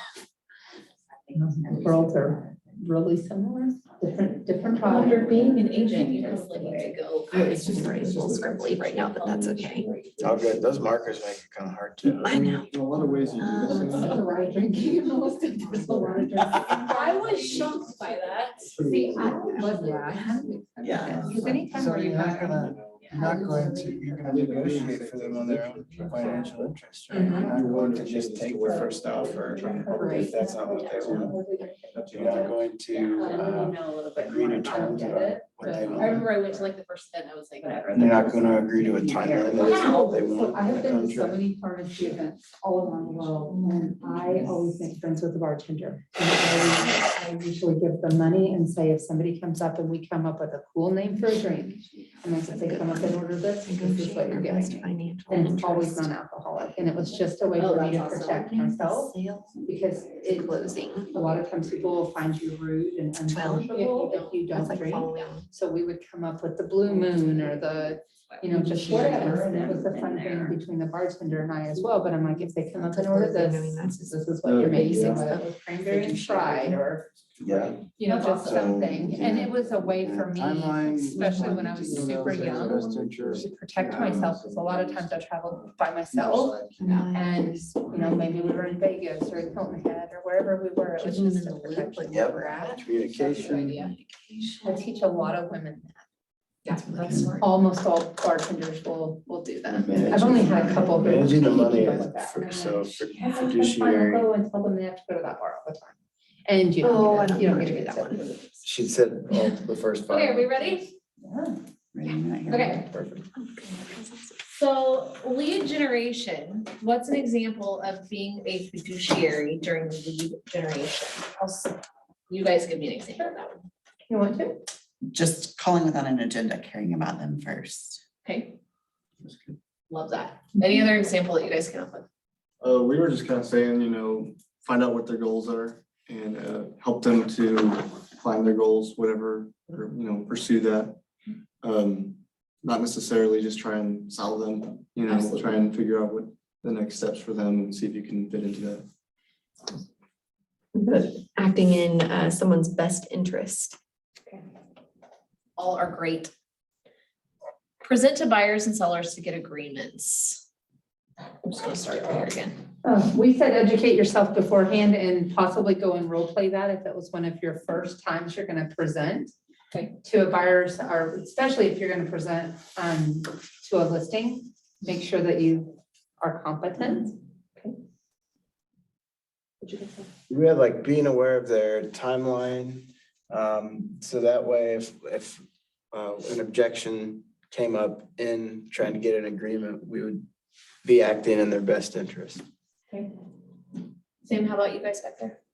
That the agreement protects the clients and then sets expectations from all sides. So it kind of like, as you're going through like a buyer or seller agency with a client, then it's kind of setting those expectations right there, like this. It's such a good point because a lot of times we just have people sign things, but they don't know what they're signing and they do not understand what a buyer's exclusive agency agreement is. No matter how you explain it, if you don't explain it and you just are trying to get them to sign it, so they're locked in with you, that can come back to bite you. So ensure that you're explaining what that means so that they don't go from Corey to Aaron to Justin and try to buy a home with all three of you. And then you guys are all mad at each other when you didn't know. That happens so much. So that's a good point. Show buyers and market sellers. That's where we said to set your expectation and make sure that's set up front, whether it's on the buy side or the sell side. Where are those expectations for price? Where are those expectations for the number of homes in our focus? So setting those expectations up front. So number 4, writing and negotiating contracts. Clayton in the comments said, being able to explain what it means to be a fiduciary as you're going through the contract in your appointment, being committed to the client, not the contract. Being committed to the client, not the contract. That's great. Anyone else have something different on that one? Number 4, writing and negotiating the contract. To be the fiduciary. We said to also make sure that you read the contract from the client standpoint, from your family standpoint, Yeah. because it means different if you put yourself in their shoes versus you're just going through the role Yeah. of what your job is. So read it from their standpoint. Okay. Coordinating the sale to closing. Who has something they want to share? Being proactive to ease their fears. Like she was saying, every other Friday or every Friday, calling and just giving them updating the update. Okay. And communicating everything. How about you guys? We put communication and responding, being timely. Do you guys have anything different back there? Yeah, I would just say communication and, like you said, check in regularly. make So sure being everything's proactive okay. in communication, really. Clayton also said the automated emails and texts, keep them up to date with the timeline. Leverage technology to work for you guys. And sometimes they don't need to know everything that you're doing on the back end. I mean, if You will overwhelm sometimes them. you do want to tell them after you've already solved the issue. That way you're kind of looking like the hero and, if you don't tell them what a crazy, Your client. Yeah. Because there are some clients that would That don't not think you're take working that, for them. or that would not take that as a good thing. They want to know every step. And I think that's always controlling the narrative a little bit in those situations of what do they need to know and what do they need to know some of, right? And just gauging of, are you working with a high C personality, understanding the personalities enough to know, okay, I'm working with a high D and I just need to get to the point and get off the phone. They don't want my frilly, how are you on a Friday? They just want you to give an update or don't call them at all. Yeah. Because if you call them all the time, you're gonna drive them insane. Whereas a high C is like, I want to know every single piece of this puzzle and every single whatever. And then sometimes you'll have some of the others that just want to chit chat with you and they don't care anything about what the contract says. They just want to talk. And that's great too. Those are the easiest people. So we saved the 6th core competency for last because it's about managing the money. So you guys, oh, I guess you're the only one that has to move. Would you trust someone with such a high dollar purchase if they can't manage their own finances? No, absolutely not. So if someone can look you up and see that you filed bankruptcy a year ago, do we think that they're going to trust you on selling their $2 million house? That's not to say you can't do it. I mean, I'll be the first person to sit up here and say in my younger life, I made very poor financial decisions that haunted me for a very long time. However, I use those life experiences to now talk to people about how to make other choices and how they can bring themselves out of that. So it's a catch-22, but you have to know how to communicate them for them to trust you. So even if you're like, hey, I've been in your shoes, I get where you're at. I understand you're in the middle of a foreclosure. Here's what our next steps are to get out of that. You may have experienced it right there with them, but you're going to connect with them better if you communicate it appropriately. If you're like, I've been right where you are, like, let me just sell your house. They're going to be like, you've been where I am. No way, right? So that is totally fine to own it. I mean, some of our best positive features or attributes about ourselves, or however you want to say that, is that we have been in their shoes. It's what makes us a professional because we've learned it the hard way. We know how to do it better this time. So just lean in on that of how are you coming across. In addition to giving you validity, managing your own money leads to financial security. Financial security provides you the freedom to be discerning about which real estate transactions you become involved in or not. There may be times you choose to decline a deal because it doesn't allow you to remain in a high integrity with yourself or the client. So back to that why 4C2Ts, it's totally fine to not work with certain people. You have to understand what your values are, what your boundaries are, and set them. Otherwise, people will run you ragged. Being a fiduciary to a client will take you from a good agent to a fantastic agent. And the people who act as a fiduciary as much as possible. They're the people who have a successful real estate career. Questions around fiduciaries, functionaries, or any ahas? Anything you're gonna implement after today? I like what you said about, I wrote it down. Listen to understand and just speaking slowly. Just There's a really short article, if you Google it, it's the levels of listening. And it's basically, are you just listening to respond? Are you listening to respond, yet you're also listening in relation to the client of solving the next gap, or here's what happens next and how you can help them? And then there's like, you're actually listening. You're actively listening to the client. You're not thinking about what comes next. You're present, you're where their feet are, you're matching them to the same thing. You're just listening and you're asking triggering questions and you're internalizing it so that you can bring it up later. So read a little bit into that because again, the power of questions it's a real thing.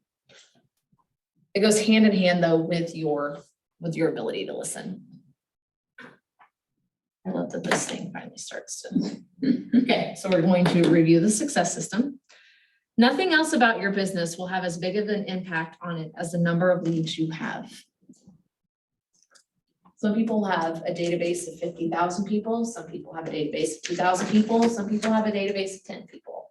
And that's fine, but how we communicate with our database is what matters more than how many people are in it. Yes, it matters how many people are in there. Doesn't matter if you're not being intentional with it. And that was something we first said. I think you were like, the word intentional rings so true to you. We're not intentional with it. It doesn't matter. You've just collected names, stuck them in a system or in a notebook, and they just sit there. They're absolutely worthless. They don't matter. So Gary says what you have to embrace is the fact that it is the number of qualified leads you have that will either grow your business, keep your business, or put you out of business. Nothing else about your business will have as big of an impact on it as the number of leads that you have. Why do you guys think cultivating leads is such an essential part of the success of your business? You have no business if you have no leads. Okay. We've talked a little bit through of where we can find leads. Earlier, Justin gave us a good example on the commercial side. Where do you think, like in your opinion or your experience, where do most of your leads come from? So it depends on what kind of leads, like leasing leads come, a lot of those come from my sphere of influence or from other people that I've helped. So if they're looking for a space, but to purchase property, really, a lot of it is who you know. Okay. Okay, and referrals, tons of referrals.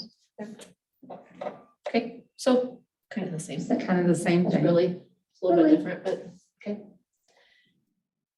And because you guys have a lead generation class coming up and Ashton's the best person to teach it, I'm gonna kind of breeze through some of this, but the biggest thing I would, like questions I would leave you with is, who are you role playing with and how often? When do you have the most energy? If you're someone who loves the morning time, do your lead generation in the morning. If you get your second wind at 2 or 3 o'clock, do your lead generation at 2 or 3 o'clock. There's no right or wrong answer. It's when are you most likely to do it and when do you feel the best? And then do it then. And then what do you enjoy doing? It doesn't have to be calling. Again, it can be anything. It's just whatever gets you in front of people and tells them, I'm an agent. I would love to help you. I'm not just here to sell you houses, right? Accountable people achieve results others can only dream of. So when we talk about that self-discipline that's come up a handful of times, what do we think gets in our way of self-discipline or accountability? Do any of you have active examples? Ourselves, we get in the way. Okay, what else? I think life, you get busy. I mean, you can busy up your whole day if you want to busy up your whole day. Distraction, yeah. sometimes I'm like just hopeful that it will happen. And that has not helped. Magic unicorn fairy. I'm like, oh, it's gonna happen. I know all these people and it's not happening. Yeah. So Who do you have right now as accountability partners? Well, your family, should be one of your accountability partners. If you tell them their goals, your goals, they will definitely tell you when you're not meeting them. Okay, Shayna, I'm my coach, our coach. okay, so Shannon? Any other people? Do you guys need accountability partners? Everybody needs an accountability partner. Do you need more resources than what you currently have? You can always use more resources. So when we talk about setting ourselves apart from other people and reaching our big goals and doing the one thing, we talk about mindset, and we all have the tools and we all know what we need to do. And you said it, we get in our own way. And I was on a coaching call this morning and the person said, I just need to lead generate more. I'm like, great. Where's it on your calendar? We've had this conversation 10 times, no less than 10 times. Well, you know, it's on my calendar every day at 9:30. Right. So why aren't we doing it? Well, I'm just busy. What are you busy doing? I don't know. I'm just busy. So we're living in a task list because we're busy being busy. It's so easy to identify it, but we have to break the habit. And that is where if our accountability partners, your true accountability partners will call you out on your crap. If they are not calling you out on your crap and they're just like, well, you'll do better tomorrow, you'll do better next week, they're not your best accountability partner. As much as you love them, even if it's your best friend, or it's like when Shannon and I worked together, we were each other's accountability partners because we are totally mean to each other, and it's fine because we love each other for it. And that is really the best accountability partner you can have. It's like, is that an excuse? I mean, Shannon, when she left and started her journey on being the productivity coach, she was at a class somewhere, I forget what it was. I think it was Bold. And she had left her Bold notebook open to what her long-term goal was. And I took a picture of it and she had no idea. And I texted to her and I was like, your goals are inspiring. I love this. Hope you're ready. And she was so mad at me. She was like, don't be reading my goals. And I'm like, sorry about you. But like, that's the thing of like, you have to have those people in your corner that even though like, you're almost scared to tell them what it is because you know that they're going to hold you accountable. And if you don't have that feeling with who your accountability partner is, you have the wrong accountability partner. You're just wasting your time. So I would pick where in your life right now, if it's lead generation, if it's follow-up calls, if it's being a better mom, like stop drinking, I don't know, whatever your vice is that you need to get over, pick an accountability partner who's truly going to just help you focus on that one thing. And it could be different areas of your life. You may have a real estate accountability partner and someone you work out with and whatever. But ask yourself and look at it realistically. Are you really ready to make a change? Because if you are, you have to have a good accountability partner, unless you're just someone who's so good at being self-accountable. Most of us aren't at all. And if you don't, then get a coach. If that's the thing, get a Shanna, look into maps. There's a million different things out there that you can invest in. Just have somebody that's invested in you, your well-being, and they're not afraid to be like, hey, you sucked it up today. How are you going to be better tomorrow? Okay. So in this room, have you guys chosen accountability partners yet between each other? Do you guys all have one? I got one. You do have one? Who's your My accountability team partner? lead, I would imagine that I would say that my team lead is definitely my accountability partner, but what I find hard right now is like, there's so much in my schedule for training and coaching and stuff like that. Now I'm just like, okay, where, my team lead has an established business and database. So, lead gen at a certain time every day, Monday through Friday is, it's uniform and it's met and for the most part, but mine don't look like that because mine might be Monday morning at 8:30 and then another time a Wednesday afternoon for 30 minutes or a Saturday morning or, I gotta kind of plug it in anywhere. I would encourage you guys as you go throughout Ignite to pick someone in the room. So clearly you have a leaner group today, but as you go through and you see, like Corey and Aaron, if you guys don't have someone already in the room together, partner up and be each other's accountability partners just through Ignite. So as we talk about the 66-day challenge or building a habit or lead generating or self-accountability, help each other be each other's accountability partners while you're in here. And that can be just a good thing to say, hold me accountable through Ignite to this item. And then when you're done, great, go do whatever you want, but make connections in this room with each other and If your partner's not here, ask them, hey, why weren't you at Ignite today? You invested in this. Where were you? What was more important? That's when people invest in classes like these and they don't show up and they think they're gonna watch it back later, they're not gonna watch it back later. And so I'm one of those people that's like, I'm gonna miss a whole week of it. Don't say that. well, no, but like, I'm one of those people, I mean, I will tell you, I just spent $350 on a Zoom class that I thought was gonna change my life, and guess who hasn't went to one class? Me, because I'm busy doing other things. Actually, I am busy doing other things. But at the end of the day, I'm like, it was nothing to do with real estate. It was all to do with the personal side of my life. And I have consistently leaned on real estate because it's comfortable. And that has been my excuse is I'm busy being busy, right? And so I got in the community last week and I said, I've not started this yet. Who wants to be an accountability partner? Complete stranger, I don't know who they are. We partnered up and now there is that daily like, hey, did you do this? Where are you at with this? We're navigating through it. So get uncomfortable. Like, don't be the person that signs up, comes twice and then doesn't come back again. It's fine if you have pre-planned things that comes up. But some people need encouragement of like, hey, I get you to enjoy this class, but don't not come tomorrow, right? So if you have accountability partners, here's kind of the key steps. Provide a safe place to share, follow through with your action items, listen and pay attention while the other person shares, set a frequency of how often you're checking in, do a deep dive, respect each other, create a commitment, be open to receiving feedback, give specific feedback, and have each other's best interests at heart. So just make sure you're showing up also in that relationship as a fiduciary, not just a functionary. Okay. How do you feel now that we've went through the 6 core competencies? Are we confident in what each of them means? Are we confident in how we show up as a fiduciary in them? Have we left any any rock unturned in terms of questions around the 6 core competencies? How to have our best clients' interest at heart? I think a lot will be with practice, with actual clients and things like that, to be able to apply it,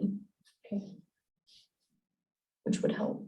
Do you feel confident enough in this room as you continue working through these and digging deeper to advocate for yourself of like, I went on an appointment, this is what happened, can we mastermind around it? Okay, I would encourage you to, like in real life, as you guys are getting into this and you're living this out, bring your successes and your failures to this room. Because you're gonna have some amazing instructors and they're all gonna have a different take on something. And it's the best place to learn, is just lay it all out on the table. So I love the opportunities almost more than I love the wins. An opportunity being I didn't get the appointment, or I didn't know what to say, or I fell on my face, or whatever that looks like, because there's so much opportunity there to be better. The win is great, we can celebrate it. Also, when you have wins, did you take time to digest why you had the win? What was it that you did so that you can continue to do it the next time? And just make sure you're implementing those good habits over and over again. Sound good? Okay. So the last half of this thing only goes, is our success system tracker, which Shanna talked to you about. If you can't measure it, you can't improve it. So when we practice the Ford method, does anyone currently lead gen around the Ford method? When you talk to people, absolutely. Okay. Excitement there. Tell me about it. Well, it's just a template that you can use that like shakes out really good results damn near every time. Okay. Is anyone not familiar with the Ford method? I was just telling that guy about. Like it makes it easier when you are cold calling to think of Ford, because then you're just having a conversation with people. You're not just like, hey, do you want to buy or sell? You know, I call it sub-zero leads, or like the clickbait Facebook leads. I call them sub-zero because they're way colder than cold, but they're That's funny. you know, so goes into mindset for me, like, I'm just having a conversation, I'm just trying to get to know this person, like genuinely, if I can, and somewhere along the line, if I can help them real estate wise, but it helps the mind over matter for me. We had a Helps you make a deeper similar, connection. we had a similar setup in our dental practice. I've been in dental 15 years and just got out of dental. But one of the things our hygienists would do when they'd bring back clients was a 4-minute rule. And so for each minute, they would go over family or one was like, what are you wanting to get out of this dental appointment? What are your goals as far as your teeth are concerned? Like it's this, it was the same thing, but, and it was incredible the amount of clients or patients we got back in referrals just following that 4-minute rule. That's It was awesome. awesome. Yeah. And so Ford is family, occupation, recreation, and dreams. So we'll go through a few role plays here in a second of kind of how to live this out loud. But the reason that this kind of works is it puts the focus on the other person. So again, you're not talking about you, you're talking about them. It shows that you care about them. And it puts the person at ease. So again, anytime in this market, especially that we can stomp out the fear, extremely successful tool that we can use. Ford does not need to turn into an interview for you. You're not interviewing your client. You're really asking these questions to A, get to know about their family, get to know what they do. That can tell you a lot about their finances, maybe some struggles that they've had in the past, something you need to look around the corner at, what they enjoy doing. The recreation is one of my favorite things because as you go under contract and you get to a closing and you don't want to just be the person that hands over a coffee mug at a closing table and you know they're a Chiefs fan or they like floating or they have a lake house, like those are all really great ideas for you to think of how you can wow them with something in return. And then dreams. Do you know their long-term goals? So they may be a first-time home buyer, but they may want to become an investor in the next 2 years. That helps you set up the success plan for them. How are you following up with them? Are you actively looking at investment properties for them? Are you actively communicating with their lender and saying they have a goal in 2 years to be able to invest? What do they need to do with their finances? When we talk about this bullet point of like, what value can we add to them? The Ford method allows us truly to pick out what the value is so that our conversations become a little bit easier. If we understand their dreams or even their occupation or even their family, like they have a kid graduating, they may want to buy an investment property for the college student to live in. Those are all values that we can add in. If we think, let me rephrase this. As we use the Ford method and we follow this through the conversation, we still need to have questions that we're comfortable asking the client. So not just about the family, the occupation, the recreation, or the dream. It's almost those question leaders. So there are some really great books out there. There's some really great podcasts. There's Coaching Skills Camp. People hear that and they think that's just for coaches. It's not. It's really how you can ask better questions in life. Going from telling to asking are two totally different things. And the moment you can take that shift of like, I'm just kind of telling you how to navigate real estate versus I'm going to ask you questions and you get to decide how you navigate real estate, it's a game changer for you. So these types of scripting or conversation practices that you can use, they're just there as a foundational tool for you to build upon to make it a little bit easier.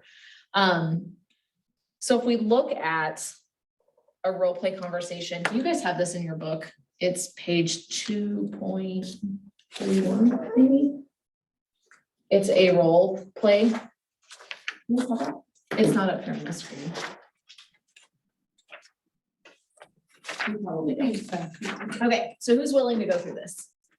Anyone willing to actively participate?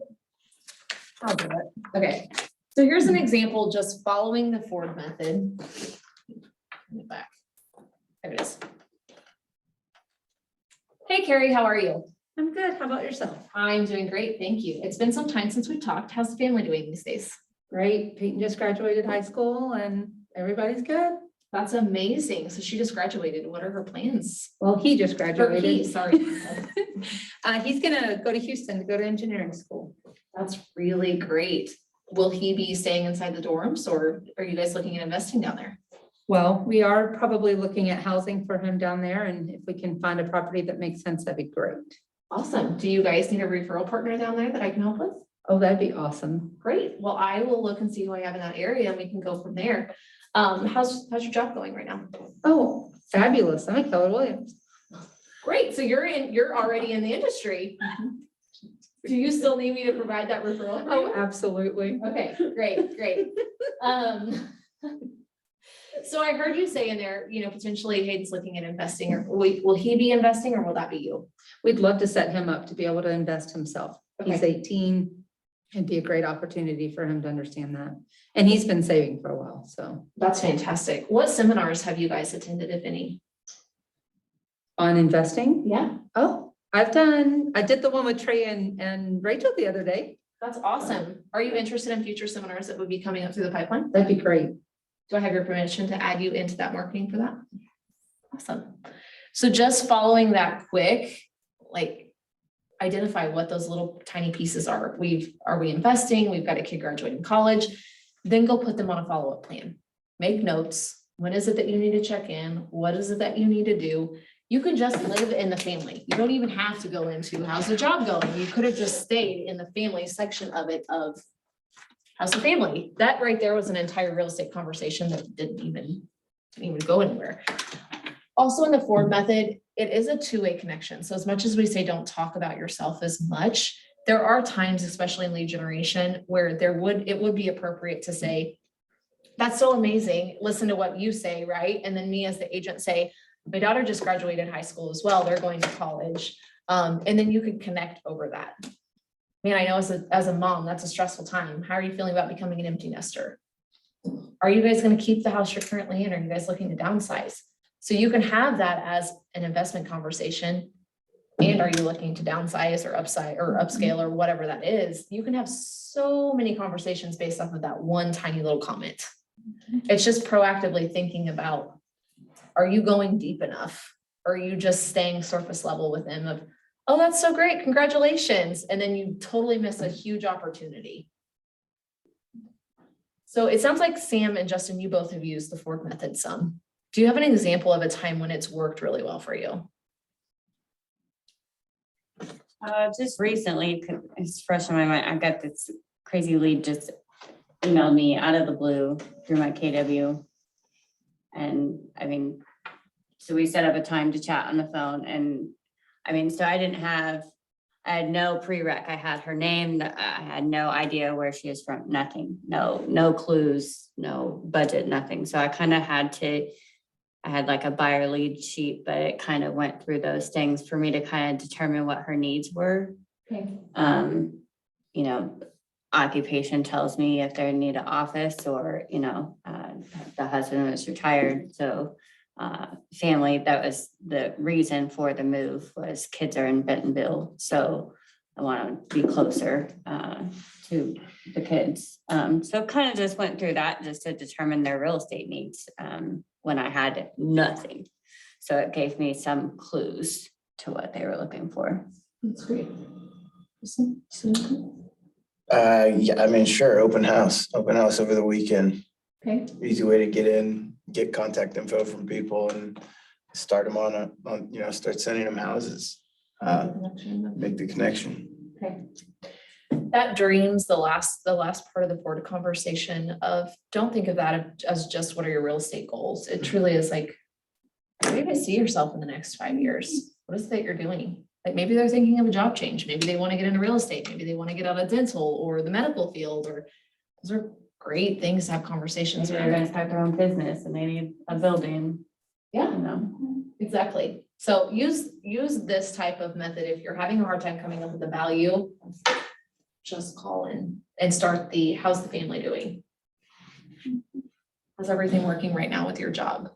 It's funny, my husband and I went to look at a camper last night. We pull up at this beautiful, like $1.5 million home.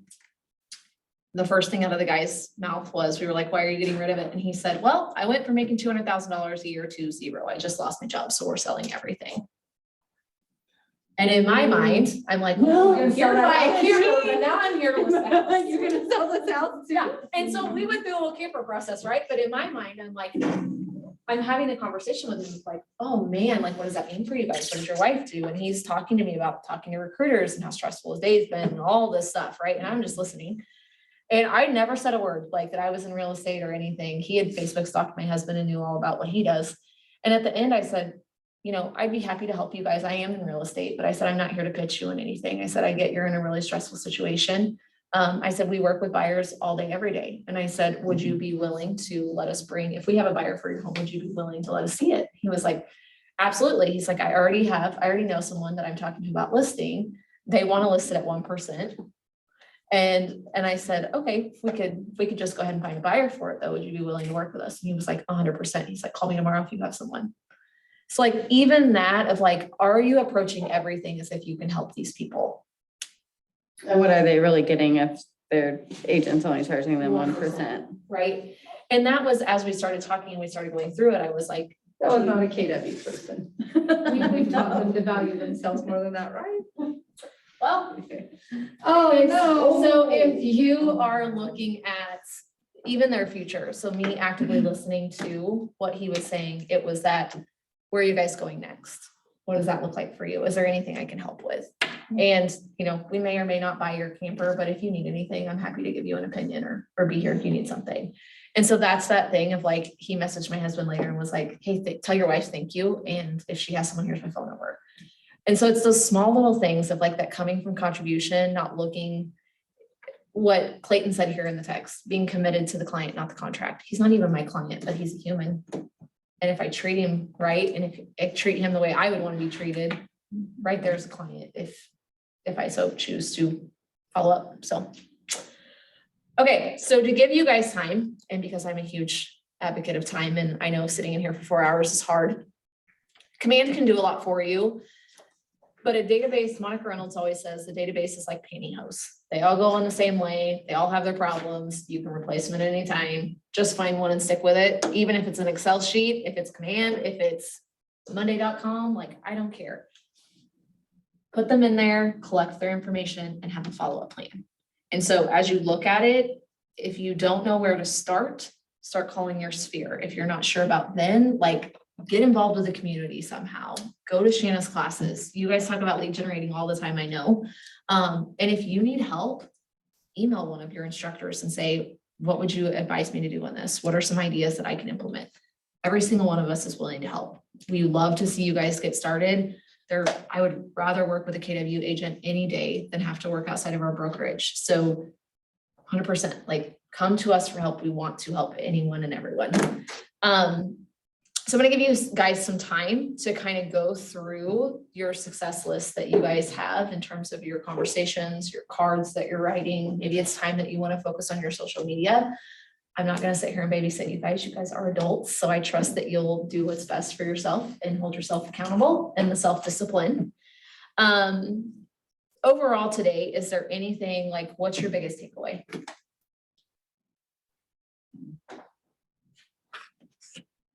Gotta track everything. I've heard this before.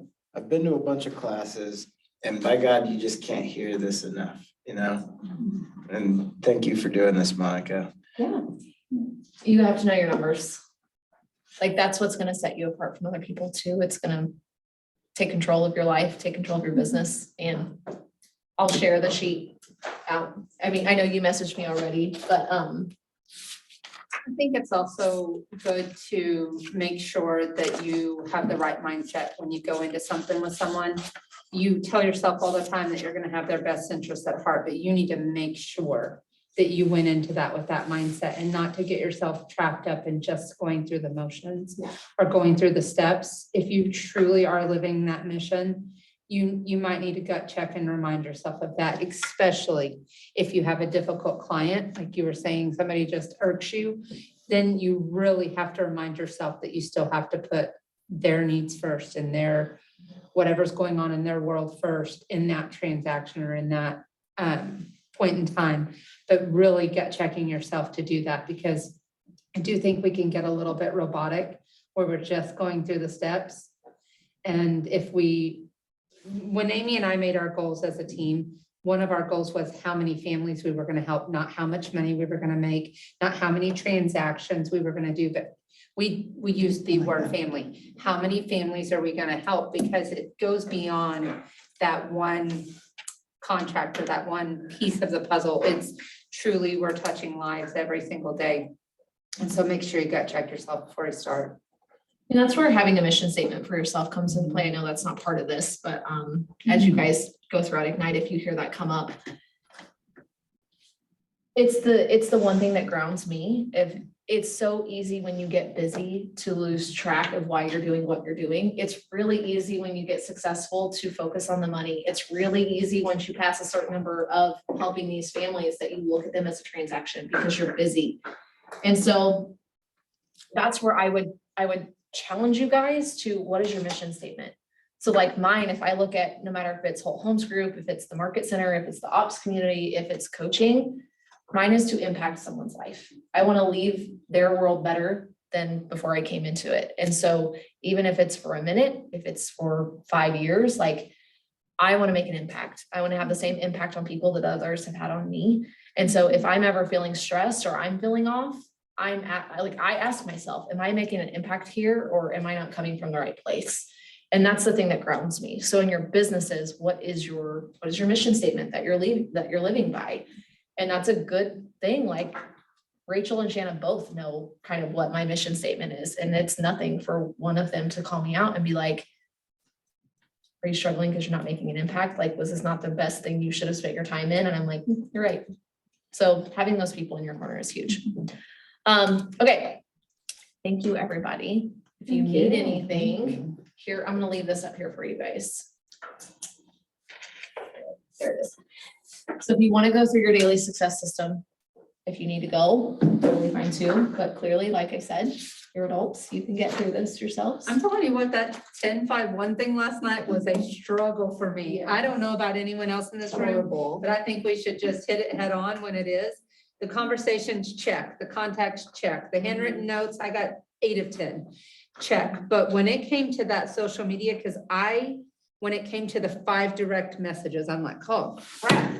I mean, even trying to figure out, I got the 1 post done, boom. The 10 comments, I had to really, because I didn't get home till after 9:30 last night, and I didn't start early enough, obviously.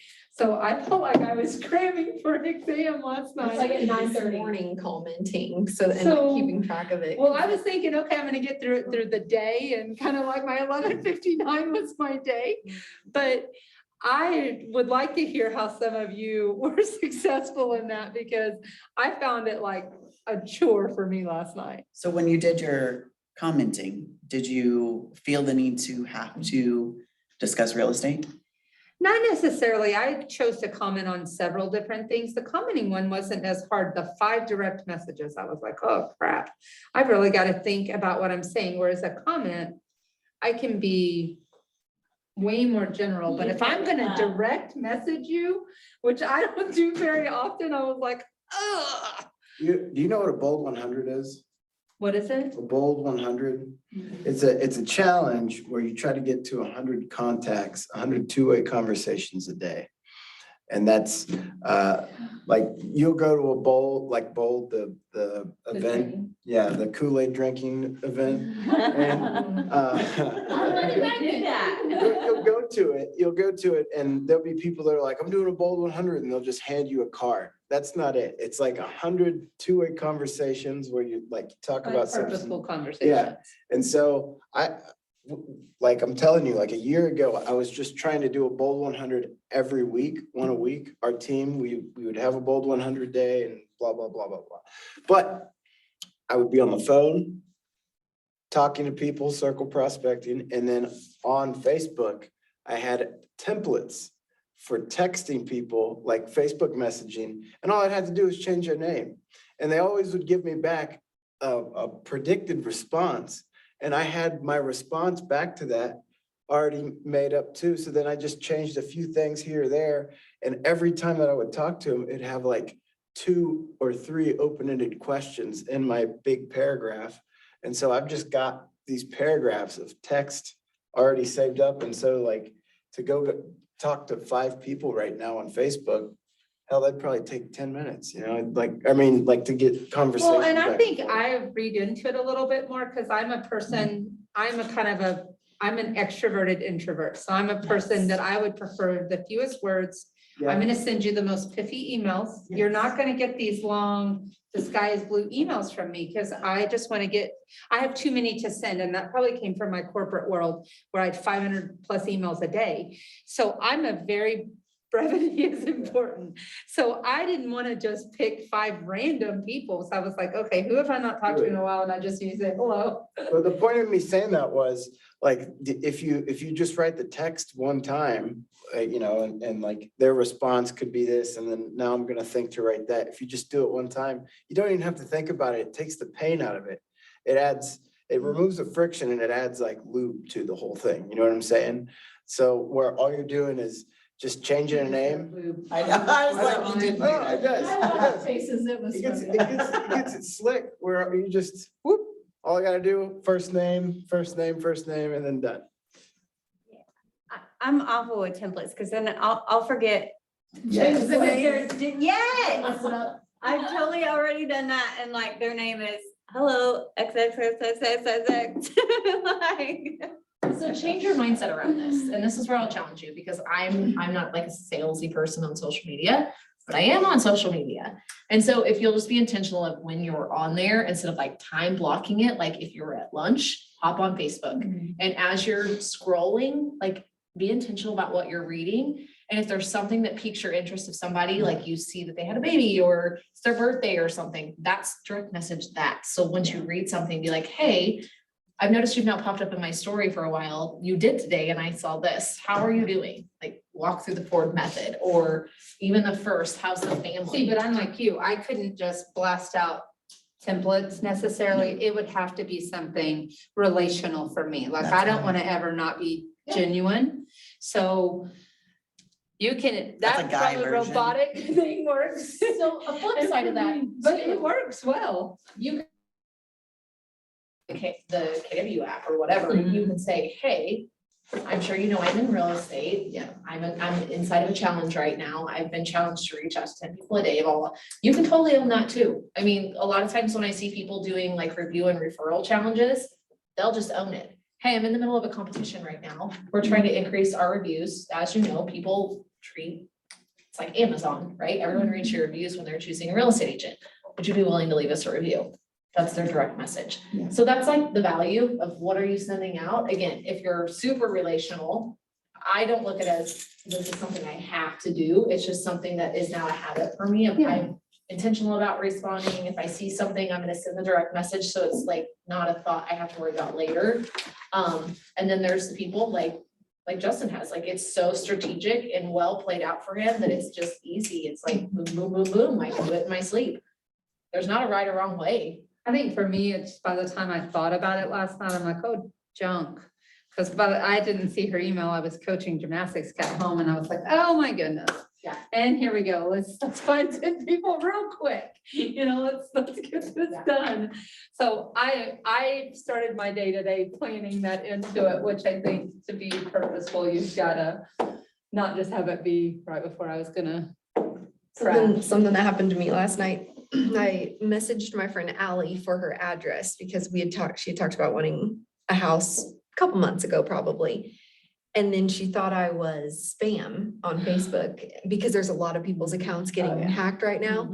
So she calls me and it turned into this whole conversation just about, how are you doing? Like, I saw you're not in dental anymore. And then it went into real estate, and it was just like, and I still got her address. And so then I can still send her card, or a card with mine in there. So it ended up working out, like just kind of asking just for an address. I like that, like something made me think of you or something, like, so throughout the day, if I like somebody comes across my mind, then I'll just like, hey, you know, drop in. But what I've been doing lately, like I'll do my sub-zero leads and I'll make 1 or 2 calls on those. And then I'll have that I call it the R2D2 database thing, where it's a different letter every day, which sometimes it takes me like a week to get through one letter, but at my own pace. But so I do the calling with my sub-zero calls, and then text messaging with my phone database like my phone contacts, which right now I struggle with that because it's all other agents. So, but it is opening conversations of, hey, I've got buyers looking for this. What do you have? So it is opening some doors, and then while I'm texting people, I'm usually waiting on a response. Then I'll go over to my Facebook friends and then go to the whatever letter it is that I'm working on and message those, because it takes some time for those Following people on. to message back and then those people message back. So it's kind of like a round robin thing. You're like touching and kind Yeah. of getting into all the sources that you have there. It's a good idea. But like getting, like the people in my phone contacts list, obviously they're just people I need to get a hold of quickly, but like people on Messenger are not really people I want. So getting them from Messenger over into like an actual phone contact is my current struggle. Capturing them into, more information, not just on Facebook. There's a fine balance too on social media about what you share versus just listed, just sold, I'm in real estate, blah, blah, blah, and who you are. And so some people, they can get so stuck on just like posting pictures of their kids, which is fantastic. But also like, what are you sharing? Are you sharing your story about who you are? Are you sharing your failures, your positive things? Are you being relational so that they're also engaging with you so that when they see, maybe you've been through a divorce or maybe someone's passed away and you shared something about grief, like the 7 levels of grief or something, right? Are you doing that in terms of that where people are like, oh yeah, Corey, I think Corey posted that. I'm gonna go ask her where that was. Like, I like to share books or podcasts or like, I'm very open about everything that's kind of happened to get me to where I am. And I've made some really fantastic connections in that of people being like, hey, how did you handle this when this happened? Or those things of like, are you being real and are you being you, but in an appropriate and professional way? Sometimes what you post can allow so many other conversations to happen very organically, other than I'm just in real estate or I just sold this house. So. Yeah, I'm not a big social media poster, just in general. So like I said, it's that extroverted introvert thing, because I could care less if I have it or I don't have it. And so I've tried to be more purposeful this entire week of posting stuff. I've kind of been all over the place, but we'll get better. It's area of opportunity. Right? Yeah, absolutely. And follow what other people are doing. I mean, R&D it.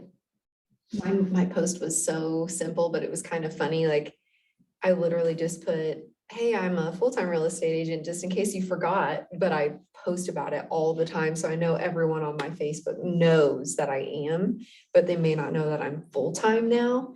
And that actually surprised some people. They're like, wait, you're out of dental? And I mean, it was just one post, like so silly, just here's my number. And Yeah, I don't even know that I Think of ever anything. posted that I was in real estate. So Right? that's probably, seriously, I mean, I have, it's Well, crazy. and make it funny. Yeah. Like, I was just sitting here today and realized I never told you guys that. Hey, guess what? now. And I mean, I was like, in case you forgot, which no one has forgotten, like I just put that, just to get people That is to funny. laugh or whatever. And it worked. I had like 50 likes on there just within a couple hours. And I'm like, okay. Engage your people in your Facebook too. So something I saw the other day and we ripped it off from one of my ops friends that I have in a different state. It's Father's Day is coming up, right? And she was like, hey, I want to add a lot of value to our clients for Father's Day. What are some of your favorite things that you do for your dad? It got so much engagement. And she was like, it is impressive how much engagement that it got. And so when they're planning like their reversible 100s and they're doing events around Father's Day or whatever, she's like, I've gotten into the habit of just asking people for their opinions. And she was like, it provides so much engagement. And then they're like, oh, well, we're doing this. Would you want to partner up on it? So she's like, I even have vendors now reaching out saying, have you thought about doing this for Father's Day? And so she was like, it's one simple post that just engages them that causes activity around it. So it could even be, I'm thinking of holding my first client event, or I'm thinking of holding my first mixer or my first seminar. What would you guys want to see? So what's a book you've read this year that's been amazing? Like, help be a connector to people. And that's the organic social media that I prefer, other than the salesy, but I'm also not in like a super salesy role anymore. So I just coach people on how to be salesy. Anything you guys have questions about that's not even related to this material? Happy to answer any questions. What team needs do you have right now? What team needs do I have in terms of hires or in terms of business? Yeah, well, both. So we are always hiring. Like, I don't know how much you guys know about our team, but we just kind of went from a very large team and got very lean. After you've been in business for a long time, you realize some people aren't culture fits anymore and some people outgrow you or they don't grow with you. And so we kind of like blew it all up and we're starting all over. So I am currently looking for a listing manager on the operations side. If you know anyone who's highly detailed, they love properties, but don't really want to be an agent, I would welcome their resumes or their contact information because I am on a desperate hunt for somebody. And we're always looking for agents, always. Like, we're not going to stand in the way of someone being successful and we want to help. So Buyers, listers, ISAs, what kind of we agent? really need ISAs for sure. So if you know someone wanting to get in the industry on our team, if you're not already an agent, we do require people to go through living through what an ISA lives through for a little bit. We kind of want agents on our team to understand all aspects of real estate. So what it means to get something to the closing table so that they respect their operations partners. How hard it is to lead generate, stick to a schedule and convert those appointments so that agents show up and they respect the work that went into it of getting the lead. But yeah, I mean, we have a fantastic group of agents. Some of them have been with us for a very long time. And I mean, and we've even had some of our agents that have been with us for a long time that have left, and that's perfectly fine too. Sometimes you get to a point where you just want to do it on your own. That's great.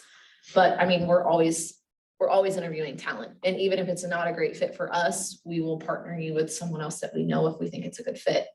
That's when I was talking about Growdy's earlier. Every time I'm hiring, I reach out to Melinda or I reach out to Rachel and say, who do you know that maybe you've passed on for some reason? Or do you know anybody? Because I do the same thing. If I interview something, I'm like, you're not a fit for me, I'll send them to Rachel and be like, that way, if you ever decide you want to hire an admin, Rachel knows I've already went through all the work to say, I would hire this person. I just don't have room for them or something. Dana's getting fully back into business now too. So he's always willing to answer questions or coach or. Where'd he go? So clearly Dan's the OP here. He was a regional director for the Mid-American region, which took a lot of his time. So a lot of traveling back and forth to Chicago and kind of, he's been fully removed from our team, even though his name is on the sign for probably the last 2-3 years. No one probably knows that. We just operate as if he's still in the business every single day. So he's back. Yeah. We're looking to kind of do real estate a little bit differently right now in terms of just really being a platform for people to learn how to be an agent and either stay with us or not stay with us. So. What are your team goals this year?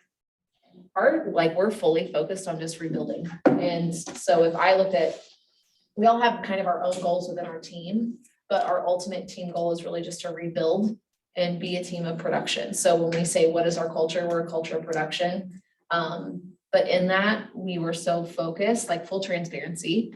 We had gotten a little big for our britches and had really great success and caught ourselves looking at things as transactions, not families.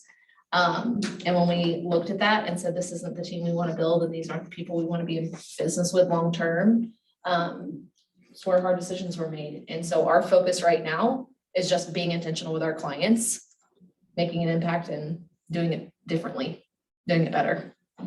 So, I mean, we will go from closing 538 units to probably closing, we're going to help 250, 300 families this year. Like, that's a huge kick in the face when you're used to, like, it's hard. Like, it's a little hard to be like, how do we do this? Like, what do we do? And like, we've changed CRMs, we've rebuilt everything on the operations side. We've looked at the way we have conversations, the way we communicate with people. And it has been a huge necessity. It's like going back to that foundational work and saying, here's who we are. Are we all in alignment? Yes. Here's what we're doing. So if I say in terms of like, what is our goal? It's to help serve 300 families. And the reason that goal exists is because we want to be able to build a house and give it away to the community. Mm-hmm. And we know based off of our budget and our numbers, kind of where those numbers work. And that works around 300 families. So it's not, we're not just going to sell your house and pocket that money every transaction or every closing, a portion of that money is gonna go into something that's gonna help the community. That's awesome. And we've not had any conversation like that in the last 2 years. Because we were growing too big. What were you guys, so like, what was your production before Veris? Before Veris, so our highest year as Holt Homes Group only before we merged was 538 families. And then we kind of, so it took us a very long time to get to that 500 number, like we couldn't hit it. And when we stopped focusing on how do we hit it, and we just started being intentional with reviews and referrals and focusing on our past clients and our SOI, we blew past it. And then when we looked at Veris, so many lessons and opportunities came from Veris. I'm so very thankful for that time in our lives of merging and unmerging and creating relationships and all that good stuff. We helped about the same number of families, even as Veris. But yeah, I think going through that process really helped us realize that it's not really about how many closings you have or how many people you service. It's really about how you feel when you're doing it. And when you look in the mirror and you don't recognize who you are anymore as a team, as an individual, you realize you've got off track somewhere. And you truly have to love who you're in business with. So as you guys build your teams, something I love is hiring and identifying talent, and like when to know if you need to make a hire or do something, reach out to me. I'm happy to give you advice.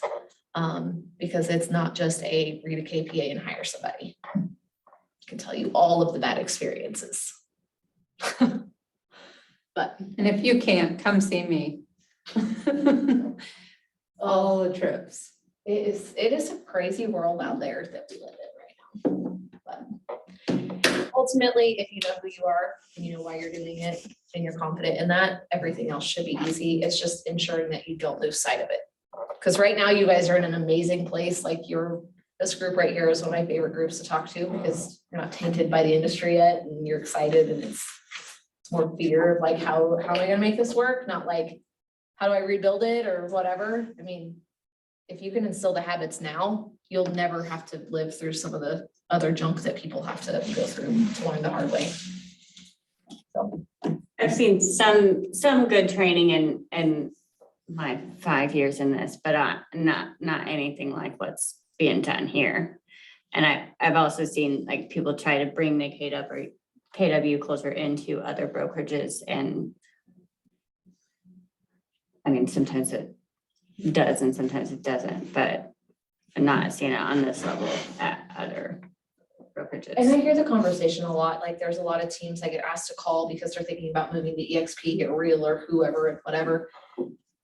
And it's really interesting because it's like, do you choose to show up to the training? Who's your team leader? Who's your MCA? Do you have a Rachel? Do you have a Mike? Like those types of people, and the people pouring into you through classes like this. Sure, you can probably make different kinds of money over there because maybe their cap's different or they don't have a royalty, but there's a reason we have what we have, and they don't have a Gary Keller. And if you don't know what Gary Keller, who he is and what he's about, when you can learn that and see it and sit in a room with him or even listen to a training, you'll never want to leave. You'll never want to. So. Okay. Well, if you need anything, reach out. Always happy to help. I appreciate it. Thank you for giving me your time today. Really appreciate it. Thank you for giving us numbers. Is that really good timing? So perfect timing. I was like, oh, we gotta wrap this up.